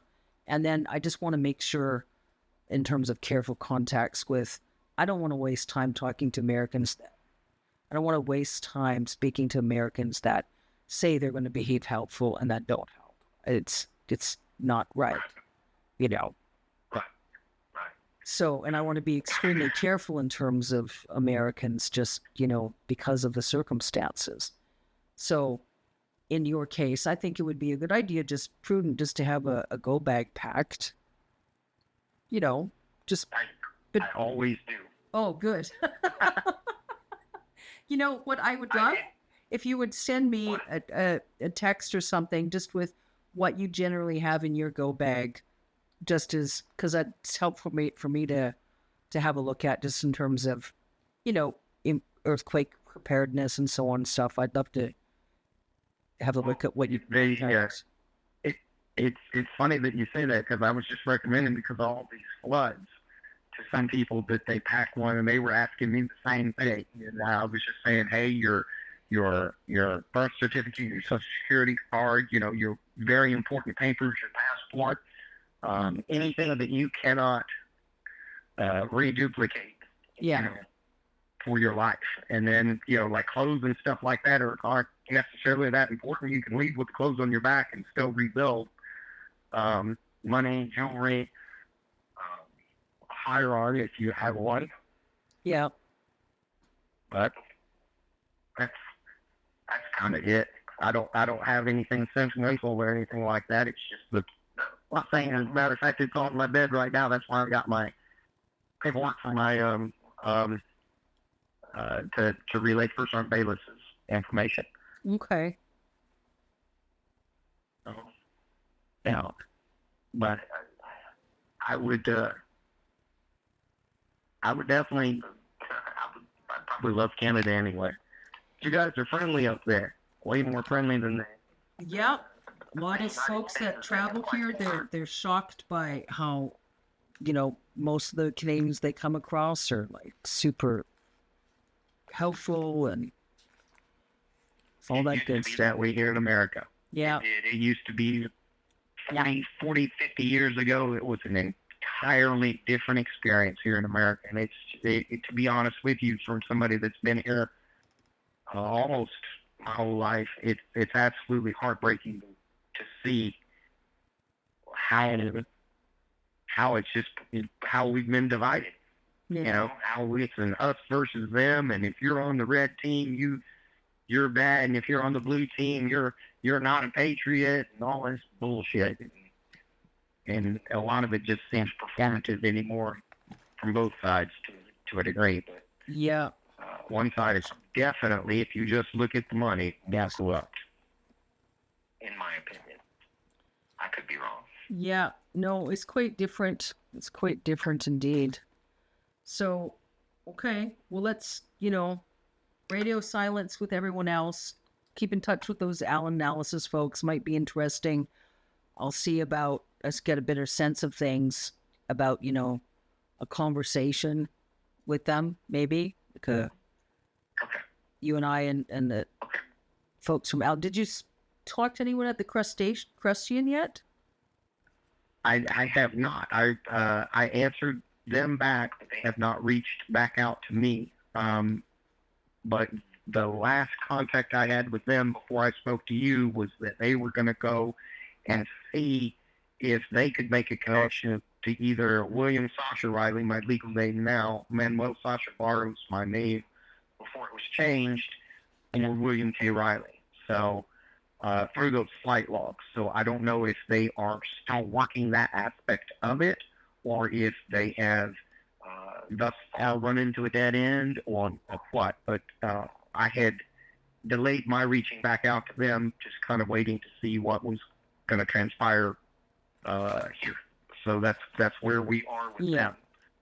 So in my mind, I was just going to be polite but not give too much information.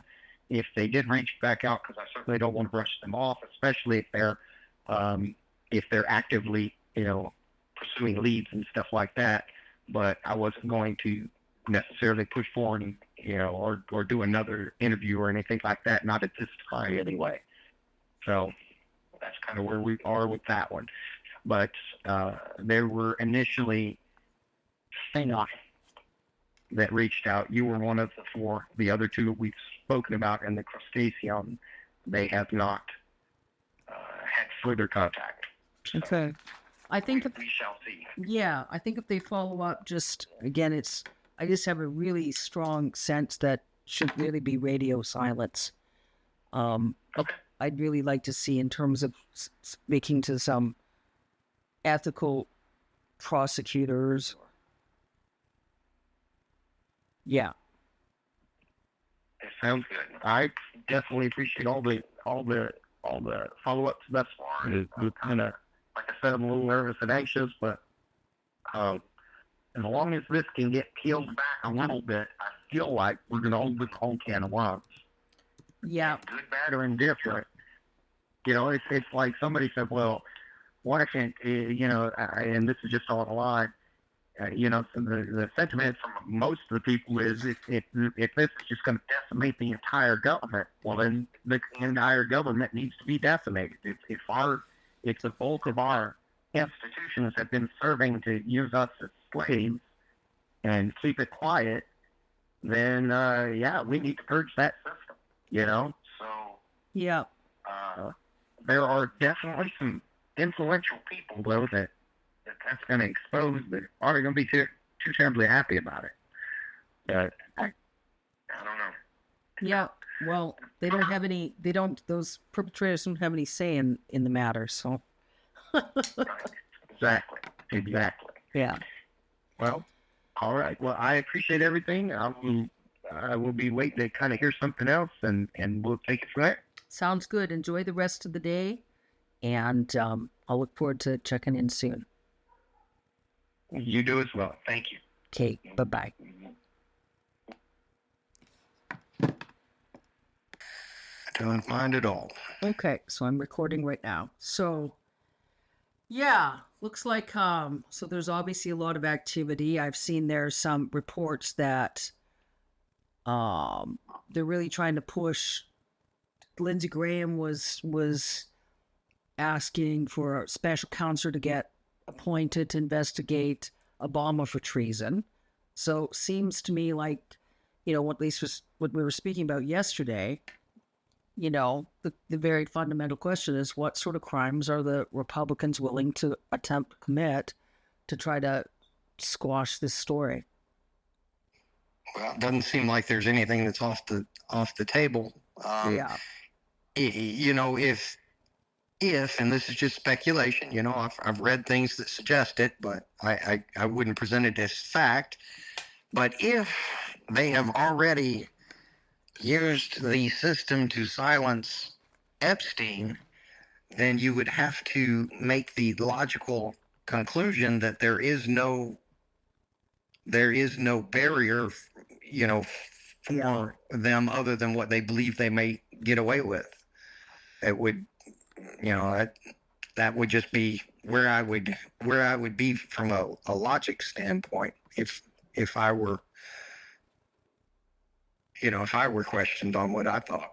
Yeah, I understand. So let's sort of run through a few things. So I called the federal RCMP yesterday, and unfortunately, they just referred me back to a local priest, to the local police here, which they can only really do anything if it's tied to Vancouver Island. And the only way it could seem like it's tied to Vancouver Island if there's some sort of threat or something. That being said, I did have a long conversation with a police officer who had some interesting feedback. And um, a towards the end of the discussion, the officer said, well, the officer mainly said what the officer needs is even to write up an investigation to get referred to their intel department and then to the right agency. They need some corroborative, not so much evidence in the films, but just reports like, do you have a copy of your military, the years you were in the military? Do you have any copies of the CPS reports and stuff? Because they have some of those documents they can include then to write up, so then goes into their intel department and off to the right agency. Okay. So that's what I sent you an email of, but we can talk about that in a minute because I think there's some optics there. We want to be careful how we're asking those questions, right? In terms of any flags. So, but then the officer offered to store the audio securely. And B, the officer offered to listen to the audio while, I said, and what about when we get some of these documents? What can the officer look at? And the officer said, then the officer can write up a longer police report with something that sort of corroborates. And by corroborate, I'm not talking about like the films or anything, just like some starting point in terms of an investigation to refer to their intel group and then to another agency, whether it's like regarding national security or whatever. So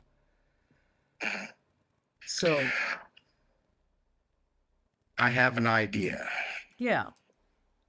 All right. So in 1989, I was housed at a behavioral hospital in Alabama. It's called Charter Woods Memorial Hospital or Mental Hospital. I'm not sure.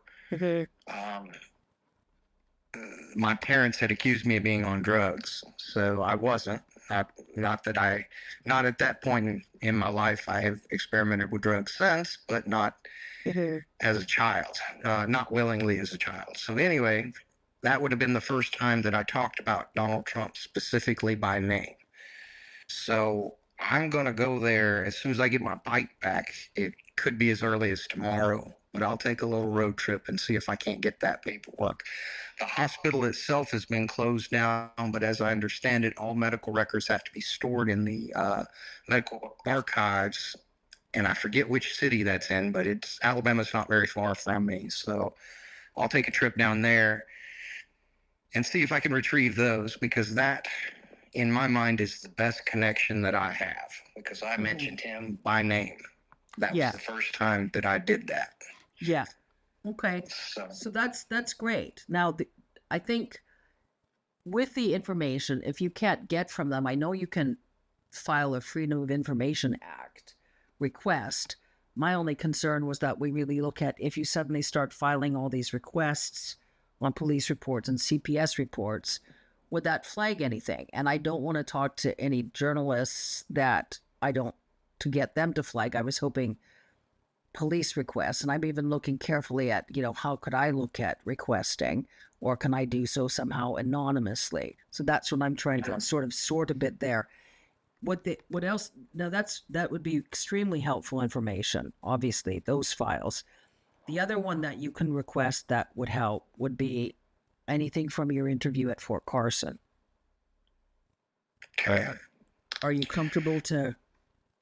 Well, my biggest thing there would just be, I would just, the military isn't like, if I were to contact Fort Carson now, they would have no idea what I'm talking about. I would have to track down those people that were involved in that investigation. And that is possible. I'm still in contact with some of the people that I served with from that time. So I would just need to reach out to some people and see if that's a possibility. Yeah, that seems like that. So don't contact Fort Car. If you, what I was hoping is we could get like a copy of your interview from Fort Carson, but I understand with U.S. military all sort of classifications that might be difficult. It might be, yes. But they would have records of the films. That's the thing. They would, yeah. They would have. I would They'd think have copies somewhere. that they possibly would. Unless they destroyed them. Yeah, and I don't know what the rules of evidence are in something like that. Very possibly they could. I mean, seems like what we could start with is with, was it Bayless and the other fellow, that Right. if you could try to contact them and ask them, you know, if they would be willing to, To talk about it. yeah, and just say it's extremely confidential, isn't with any, that it would be confidential, and so on, like that. It's just like a starting point there. Right. Well, I'm gonna reach out in that direction and see what I can reach. And as soon as I get my bike back, I will take a little trip. Been kind of wanting to go for a ride anyway, so. Yeah. Well, let me ask you a question. Like, do you think, is there any way that they could be, like, if you even reaching out to them might trigger anything in terms of, Not from their end. If like if I'm being monitored, if I'm being passively, surveilled in some way, then maybe. But I don't know. There's so much going on that I would not think that too many resources would be dedicated to me. Kind of just let's say everything that's going on. I doubt it would raise any flags. Not less. I could see potentially if I started going and trying to get my CPS reports and contacting Texas, Tennessee, Alabama, and Florida, trying to get the police reports from my childhood, I could see maybe that raising a red flag. yeah. But as far as just me reaching out to my old Army buddies, I don't think so. I think I could probably communicate with them, see what they remember. So my suggestion is that before you reach out to your old Army buddies, that you get the paperwork from the hospital first, because that's a very important starting point, just in case you reaching out to your buddies would in any way trigger anything. And you can travel there safely to and from and so on. Okay. Okay, so yeah, let's get the paperwork from the hospital, and then we can look at reaching out to the Army buddies afterwards. And then whatever of those copies, we'll just figure out how you can just photograph them, and I think with Proton Mail, there's something called Proton Drive, and there's like a certain amount of gigabytes of storage. In fact, I just uploaded one of the audio recordings in Proton Drive because I'm looking at how is most effective to get to the police officer once I go through those other audio recordings. And then on a positive, like the audio, how great the audio recordings will be stored on a Victoria Police Department secure server. So that's something that's important. I feel much better about that actually as a starting point. So and then I think now what the police officer said, well, let's talk about some of those in terms of like the investigation is the sort of, from their perspective, they look and they say, okay, how do they know you're telling the truth? And I said, well, when you hear the audio recordings, you'll hopefully you can discern. Right. Some folks are different, like now the police officers, got lots of experience, and, I know the police officers approach to hearing the audio files would be quite different than sometimes how they might look. So they're asking, well, where did I meet you? You know, those sort of questions. And I said, well, I offered to help. You know, I tried to provide the right context. So in terms of, you know, I know what sort of questions folks will ask. And so some of the folks, like something that in terms of documentation that helps in terms of with the police is that, you know, that, yeah, you were at the Army. Do you have like a document that says what years you're in service that you can send me that we can start filing those? Yeah. I got a DD-214 that gives you my years of service. Yeah, I can corroborate that like in the next few minutes as soon as I get off the phone. Oh, sure. That's perfect. Because then I can send, when I send a link to the audio files, I can send an email with the document, anything that we have that would help to provide context right now, even before she's listening to the audio files. Yeah, I can upload my DD-214, my most current one, and it'll have both periods of service. It'll have all my schools, all my awards. It'll have everything. So I don't know how familiar you are with the military, but whenever you ETS, whenever your term is up, they give you that document, and it's basically your entire career encapsulated into, mine's 2 pages long. Yeah. So yeah, I have no problem sending that to you. And she has relatives. Just to context, I was going to say she has relatives in the military. So she has some context in terms of military family.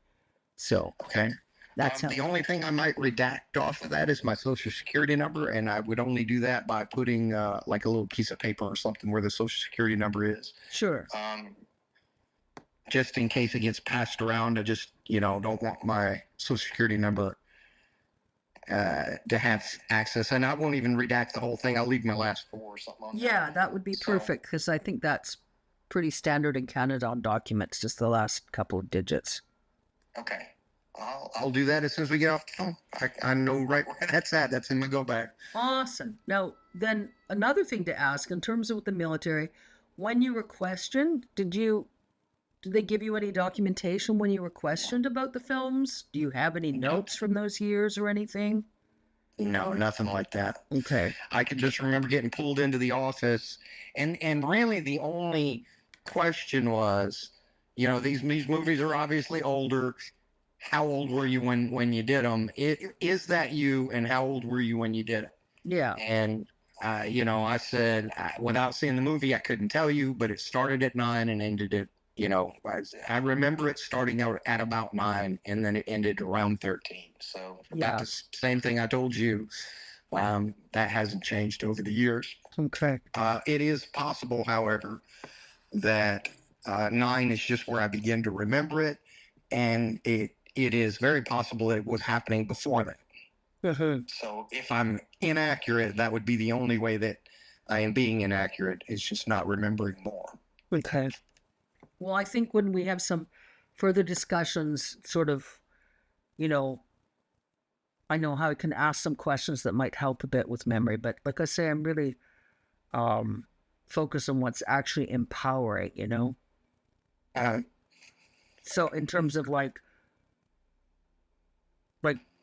what you feel more freedom about, what's most helpful, Right. So well, that's it. Okay. So that's a good start. Those documents are great. And do you have any copies of like when did you first, so there's the stuff from when you were younger, CPS report, any mentions of the police incidents. Those ones are super, super important, but we've got to figure out a different approach of getting those, because that would be a red flag if you're asking. And if there was any surveillance on the telephone call, I'm even careful about requesting. So I'm trying to figure out what sort of requests we can get in there, how we can get that information. Like that's where I was hoping. I actually even sent, I forgot to tell you, I sent an Instagram message extremely vague to Alan Analysis. He hasn't gotten back to me yet, but I'll tell you what I said. Howdy, do you signal? I'd like to ask you some questions and provide some information carefully. I've been helping an individual you've been helping. Signal chat, time sensitive. And I'm not going to tell Alan anything about our discussion. I was going to only ask him after I get a better sense of him if he could, Share check. with you the connection that he has. That would certainly be helpful. Yeah, and if he has like, because we've got your text messages, but like if he can like provide copies of what exactly he saw in the Epstein files or pointers to where we can download them. That's good thinking. I like that. Yeah. And I will send you that, and the states where this happened are problematic just because of how red they are. Texas, obvious. Tennessee is just as red, if not even more so. Alabama is in the same boat, and so is Florida. You know, if like one of the states had been Massachusetts or Delaware or something like that, I would be. It's not even a matter of being comfortable asking for it. It's just like you said, of drawing attention. And if we're not trying to do that at this point, it might. But if there is some sort of way, even electronically, to try to request that. Yeah. I mean, I know I don't know, I'm just thinking. I think, like, what the constable said is that, and I did do a little bit of research, like, the constable said, that those are requests. The constable, I don't think the constable was quite totally comprehending in terms of safety. Like, the constable was still sort of thinking in terms of, well, what could the constable looked at to corroborate? I think when the constable hears testimony and sees some documents will be helpful, right? Okay. Just some folks are better when they see more. Absolutely. So I think, because the constable said, you can request all those documents, Freedom of Information Act, that I could even request them from Canada. But what you and I are concerned about is Roy Black, right? It's just weird. I said to the constable, it could just be coincidence, but abundance of caution. We're careful because obviously the information on Roy Black, and I mean, nobody seems to really have looked much at at William Kyle at all. And it's just a bit odd that suddenly there's Roy Black drops dead a day after we've spoken on with a call dropout. So. Right. All right. Well, I will forward you those things, and I will start getting me an itinerary to go down to Alabama. It'd probably be Monday, Tuesday, Wednesday of next week, something like that. And it's contingent on me getting my motorcycle back. Okay. So I just spoke to the guy yesterday. The part was on order as of Monday. It was supposed to be in today or tomorrow at the latest. Apparently, it's not that difficult to put on, and after it's on, I should be good to go. Okay. So I'm hoping to get the bike back as early as tomorrow or early next week at the latest, unless, of course, that part doesn't fix it. So. Yeah. So something else then. So then I'm just sort of like question mark in terms of how to get at those files, all those other sort of reports, because those are helpful context. But the hospital one is quite helpful. But the other reports are really important because there's police.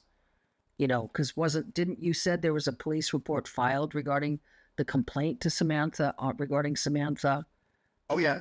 There was a whole investigation that involved the FBI and the local police because when they first got her, the only thing she had was like a little plastic bag of like one change of clothes. So we went and in the beginning, they weren't, hurting her. They just had us both there, and there was a witness at the shoe store that we went to,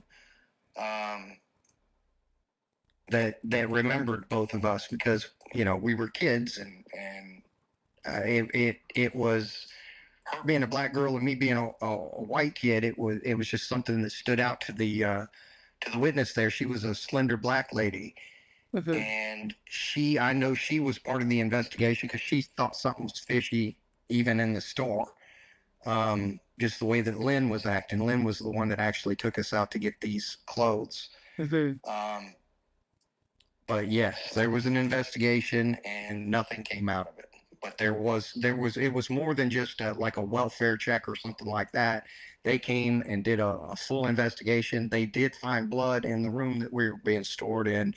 And I was, as a result of that investigation, turned into CPS again. So. And that was your second time to CPS? Oh, it was at least the third time. I had been referred to CPS. That would have been in Alabama. I had already been referred to CPS in Tennessee during the year that we lived there, and I had been referred into the CPS system in Texas. So Texas, Tennessee, and Alabama, I was referred into the CPS system, and then in Florida, the beach incident at the Riptide area, that generated another investigation. The sheriff came down, did witness statements and all of that from the guy that fished me out off the sandbar and brought me in. They did interviews, and then we left from the beach, went home, and the sheriff in Alabama came and talked to my dad. So it was across both of those states. So there was at least a precursory investigation, even if all that was a welfare check. But it went through the sheriff's office, the police station there in New Brockton, Alabama. Let me ask you a question. When the investigation, when they found blood in the room where you and Samantha were held, did they experience awareness Samantha had died, or had Samantha's body been moved already? So they were investigating. They were investigating. Samantha's body had already been moved, and the only thing that they had was the one eyewitness account. And what they told the police was that she was a runaway that they took in for a period of time, and then she ran back away. So they never even saw Samantha's body? No. As far as I know, it's never been recovered. See, Samantha's body was never recovered. As far as I know, it has not been.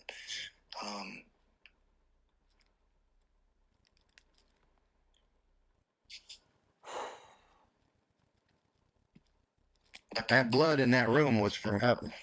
Because that was the thing. It did not match any of us. And it was hers. Okay.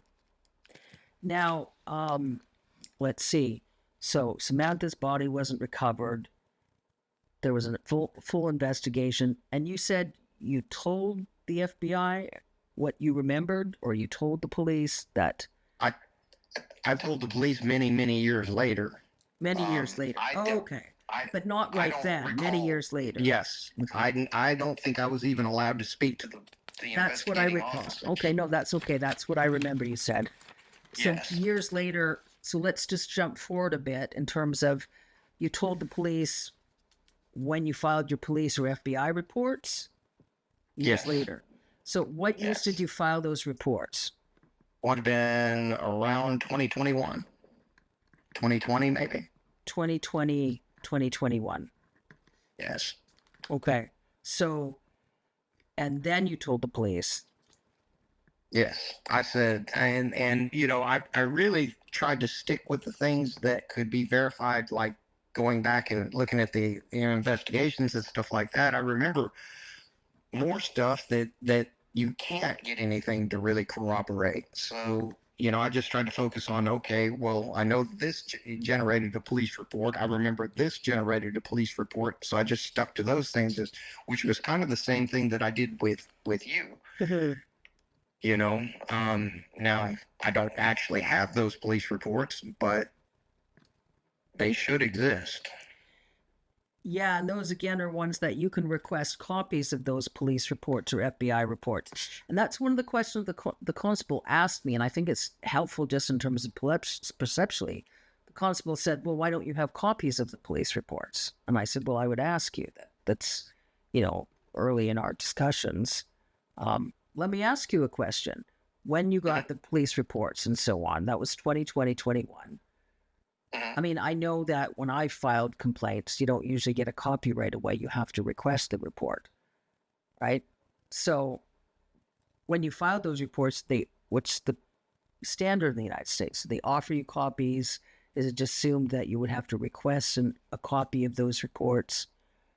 I can go. I mean, that Lawton is just 30 something miles away. I can go and request, the disposition of that case. I'm sure it's been closed. But I can go request it. Yeah. Okay. I can do that one. I don't think that would raise any red flags. Let me see. Let me go tomorrow and see if I can get a copy of that one. That one might be the easiest, the most attainable one for me to get right now. I don't have to cross any state lines or anything to go get that. So the Lawton one is from 2020, 2021-ish. Yes, I could be wrong on that.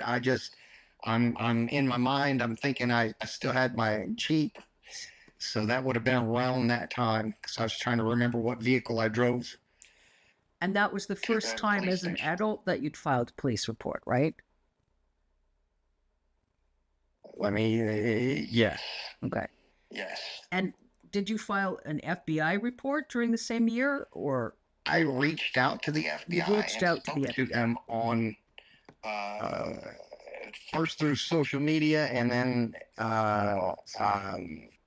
we did a follow-on back and forth. But that was it. I never went to like the FBI building and sat down and gave a deposition or anything like that. His response was just to go to the local police, and that should trigger a larger scale investigation. So that's what I did.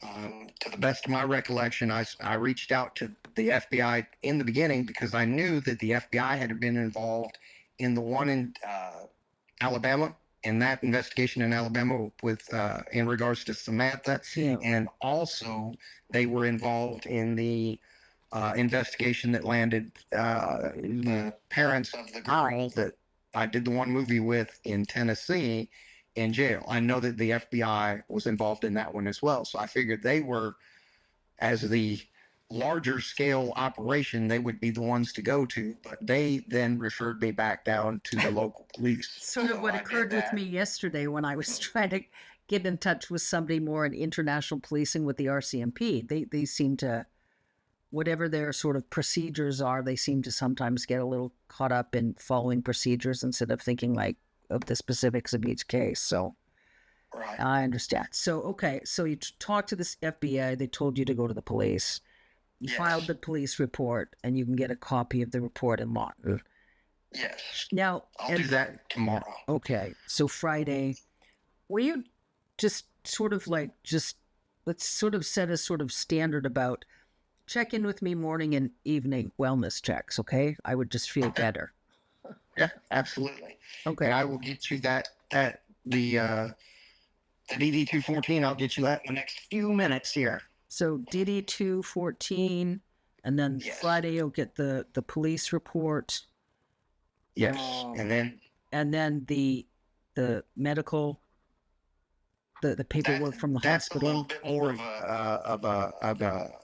of a involved process, but sure, I don't mind riding. Okay, so down to Alabama and grab it. Okay, so DD-214, police report, paperwork from hospital. Then we're looking at the Army Buddies, Fort Carson Army Buddies. Yes. And while we're sort of sorting out in terms of all the other police reports you're mentioned in, would you be mentioned in the report where the other girl's parents were charged?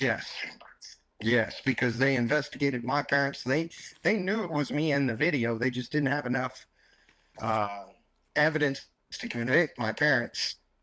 They got the girl's parents because even though they were careful not to show the faces of us, the children in the film, they had enough identifying features of the house, of the basement where we filmed the film, and it was the house of the parents of the girl. That's where we filmed it. Okay. So those are really important reports to get, but we've got to figure out how to get those safely, because those could certainly, if there's a bunch of those that you request, they could get flagged. I need to sort of simmer about, because there's all requests that we should be getting all of those in. But maybe starting with that report, I'll just figure out, let's kind of noodle a bit about getting those safely, because it's simple enough to request the reports. I just don't want you to request the reports, although sometimes you can get them faster in terms of victim reports, but we'll just be really careful. Right. Right. And then I just feel like super careful with Alan as well, right? Because I was looking at some of Alan's posts, and Alan seems to like to sort of post about, when Alan's posted something that the MAGA Republicans have gotten angry at. So we want to be careful that Alan didn't, not to say a bunch of swear words, fuck shit up. Yeah. I kind of got that from the Ed Opperman report. So and my concern, I'm telling you there, when you mentioned Amanda, I'm like, there's just something odd about Ed Opperman. Either Ed Opperman is like sort of a sleazy ambulance chaser, or Ed Opperman's a sleazy ambulance chaser, and there's some connection in terms of like some different layers of the Trump-Epstein pedophile enterprise, that they were using pilots and PIs to recruit, traffic, and silence victims. Yeah, I think that would be an accurate deal. Yeah. So, okay. Well, this stuff is all sort of helpful starting. I really, again, like super quiet until after Monday or Tuesday for sure. Super careful. I think it would really help us not to even look at the news much. Because I don't, just like super selective looking at the news. I think because might be a lot of announcements suddenly, and we don't want to be distracted or blindsided. Well, I have been being very careful, so I will continue to do that, and I will get you those papers here in just a bit. Awesome. Now, I just wanted to, there was something else I was going to ask you. I guess we covered most of it right now. Oh yeah, just like in terms of getting a copy, gets information from Alan in terms of either a link to where in the public archives the mention is of William Kyle, or, Alan to send you copies, even screenshots as a start and a link. Okay, I haven't been back in contact with him since I gave you that information, but okay. But we're getting people right now and see what I got here. All right. Has Alan posted recently? Have you noticed? I have not. I've only had the interactions that I've discussed with you with him. Okay. So outside of that. Yeah, it looks like last time was 20 hours ago. Maybe. Oh, here, I already got it. Here's my DD 214. Awesome. Hey. Yep, right on top. Woohoo. Oh, and it's already redacted. Yeah. Perfect. It's ready to send. All right, I'll send those to you in just a minute. Awesome.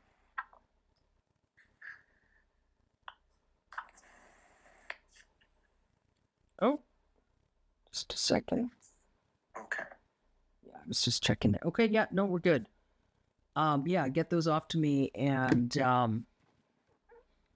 I feel like yeah, I'm gonna snorkel a bit.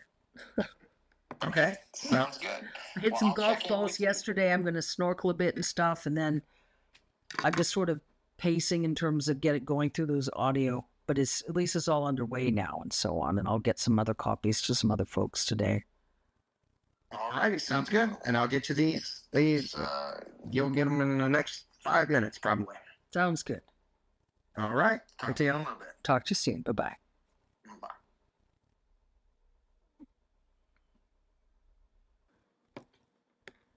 Um, are you okay if I record right now? Yeah, you can. Okay. What was going on there in Alabama where they got caught with those 10 kids, um, that's just essentially what I came from, something like that. And as I understand it, 5 of the kids out of the 10 were related to the people running the operation. The Trump So Epstein operation. yes. Yeah. And, in as much as these people are going to go down, they were working for somebody. Yeah. So I'm sure that those people and they deserve to go to prison and all of that stuff, but they were running this deal and filming their films and doing all the things that they were doing for somebody else. So whoever, I mean, Epstein's not running it anymore. Ghislaine Maxwell's in prison, but I would just about guarantee you that wasn't the end of it. Yeah. So with those, when we were just discussing with the parties, those torture parties with the girls at the brothels, they'd go to the parties, and often they didn't come back from the parties. We summarize again what was going on there. Well, sometimes they would go to the party and they would be beaten to death or tortured to death at the party by the client. Other times they would go to the party, and depending on I know sometimes the status of the person that the girls had been an escort for would be problematic because they wouldn't want to leave like a witness. So You mean they like just an individual that was considered high profile? yes, I couldn't name names on that. I don't know who, but yeah, sometimes they didn't want to leave the girl alive.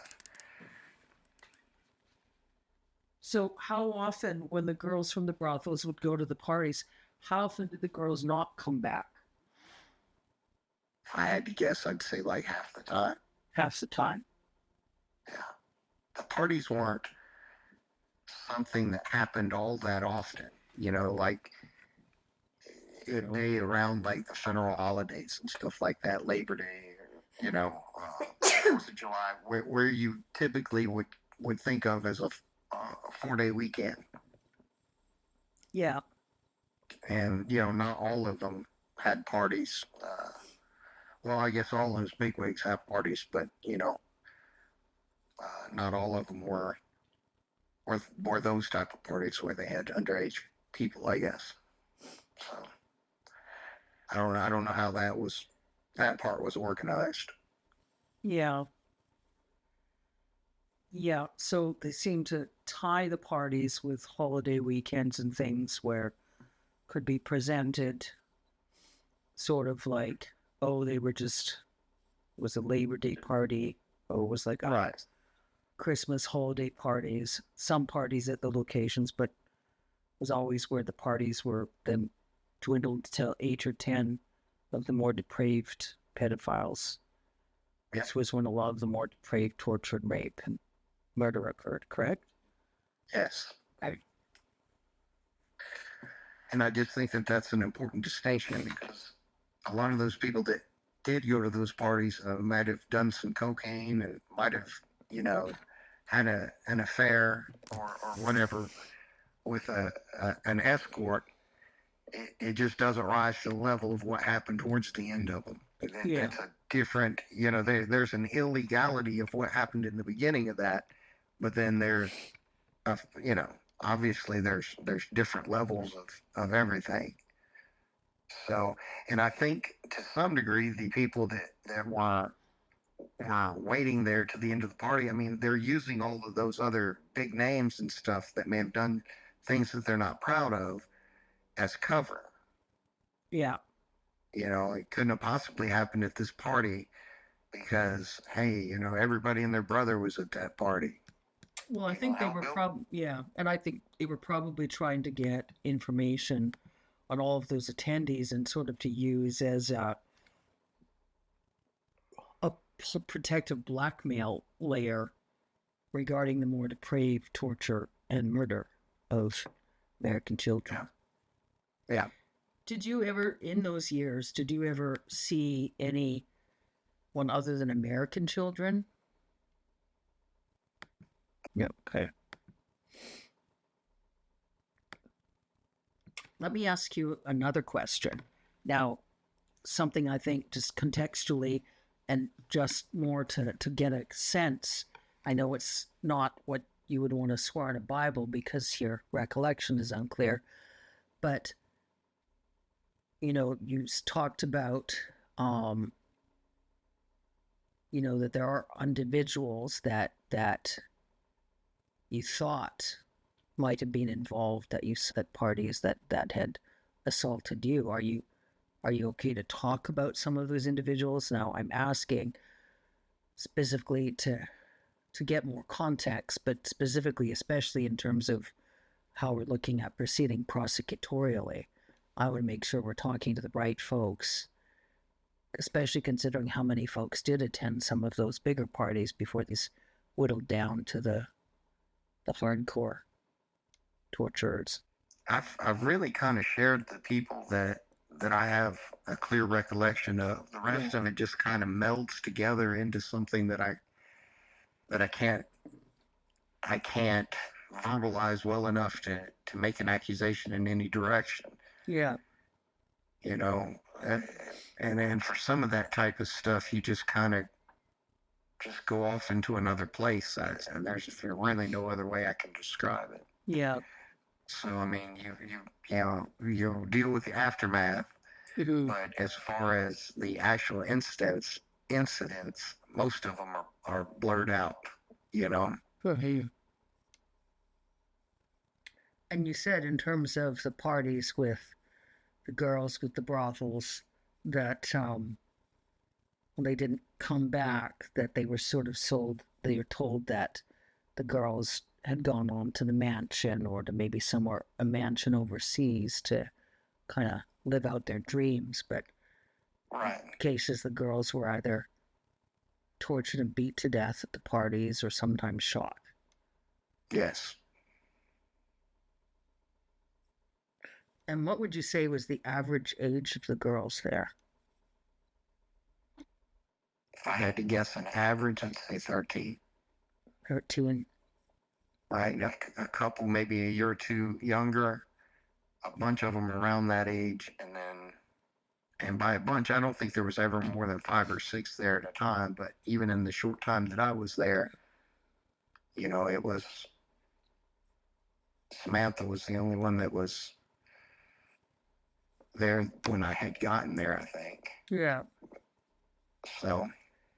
And you said, so 5 at a time at the brothel? Mm-hmm. Okay. Something like that. And then at the parties, when it was just like the 8 or 10 of the more depraved pedophiles, how many kids at the parties then? Just, maybe a couple. A couple? 2 or 3? Yeah. So 8 to 10 adults and 2 or 3 children. Uh-huh. And you said that adults would vary party to party, but some of the adults were similar, or the adults were different party to party. There were faces that that I saw more than once, and in being able to recognize people, I have given all the ones that I really kind of recognize. Yeah. But you would get a sense of who was more safe than others. Yeah. Yeah, my sense is that how the sort of organizationally structured is that there were sort of satellite setups, that there was more use of the smaller airports and even the smaller planes to transport, and there was use of private investigators to recruit and then get intel, even kidnap and then silence victims, and that they did use the bigger parties to provide sort of criminal cover for the more targeted parties, and that they tried to keep a tight lid on the targeted parties in terms of the number pedophile participants and the number of children per party in terms of victims. Right. And there could have been other locations, like you said, you didn't experience awareness of, where the perpetrators would target different victims in different locations, 2 or 3 at a time. I'm sure that they had, I don't know, it was almost, looking back on it, it was pretty well organized. So Yeah. it would be hard for me to believe that it was only happening in that one place. I never went to a different place that I can recall, but yeah. And do you have? I would think. Sorry, go ahead. Oh no, it's okay. And do you have any sense of where, like, you said there was lots of farms, different locations, but were you taken more often to one specific farm that you seem to remember more? Is that correct? No. There was one in Tennessee that I went to a couple of times. And then another one in Alabama a couple of times. And then I can't really remember specifics other than those 4. Yeah. And then one, let's see, we went back to that one. That was those 2 times. Yeah, that's really all I have much of a recollection of. I know that I attended more things than just that. It's just that as far as the specifics go, Yeah. In terms of locations. Yeah, it's their old memories too. Some of them go back, like 9 years old. Yeah. Okay. So, I'm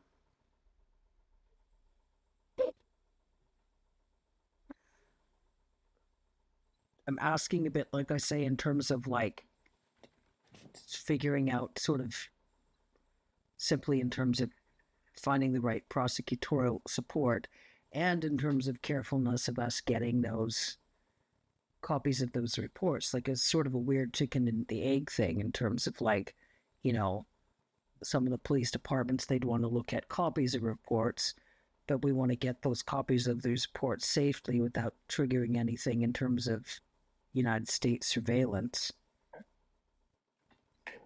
Well, all I can do is ask them, like if I'm being watched, then they're gonna see what I do. But I don't know. I can't really worry about it anymore. No, you can't. You can't. You can't.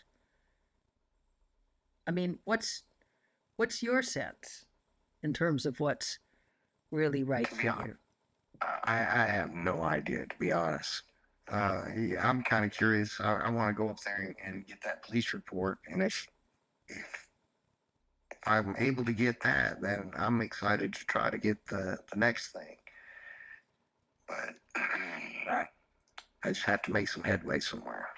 Yeah, well, let's just go report by report, and I'll figure out. I know that there's a bunch in terms of Freedom of Information Act requests.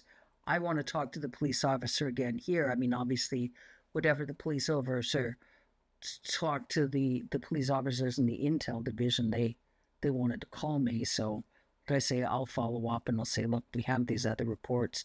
I can say to them to see if we get sort of the document I've got filled out a bit in terms of list of evidence. You can just say here, there's a, just list of the number of police reports from childhood, CPS reports, all those ones. And then we can just sort of look at what we've requested, get some information. Then I can,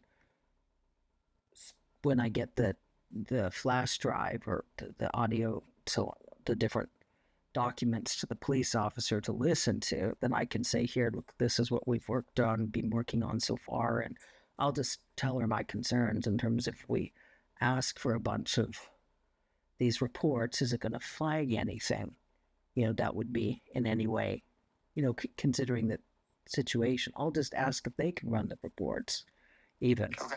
Or who they could tell me that could run the report, some of those reports, that I could ask if the police department can't. There must be somebody else who I can speak to on Vancouver Island that can just run those reports, or an Ottawa or something without flagging anything.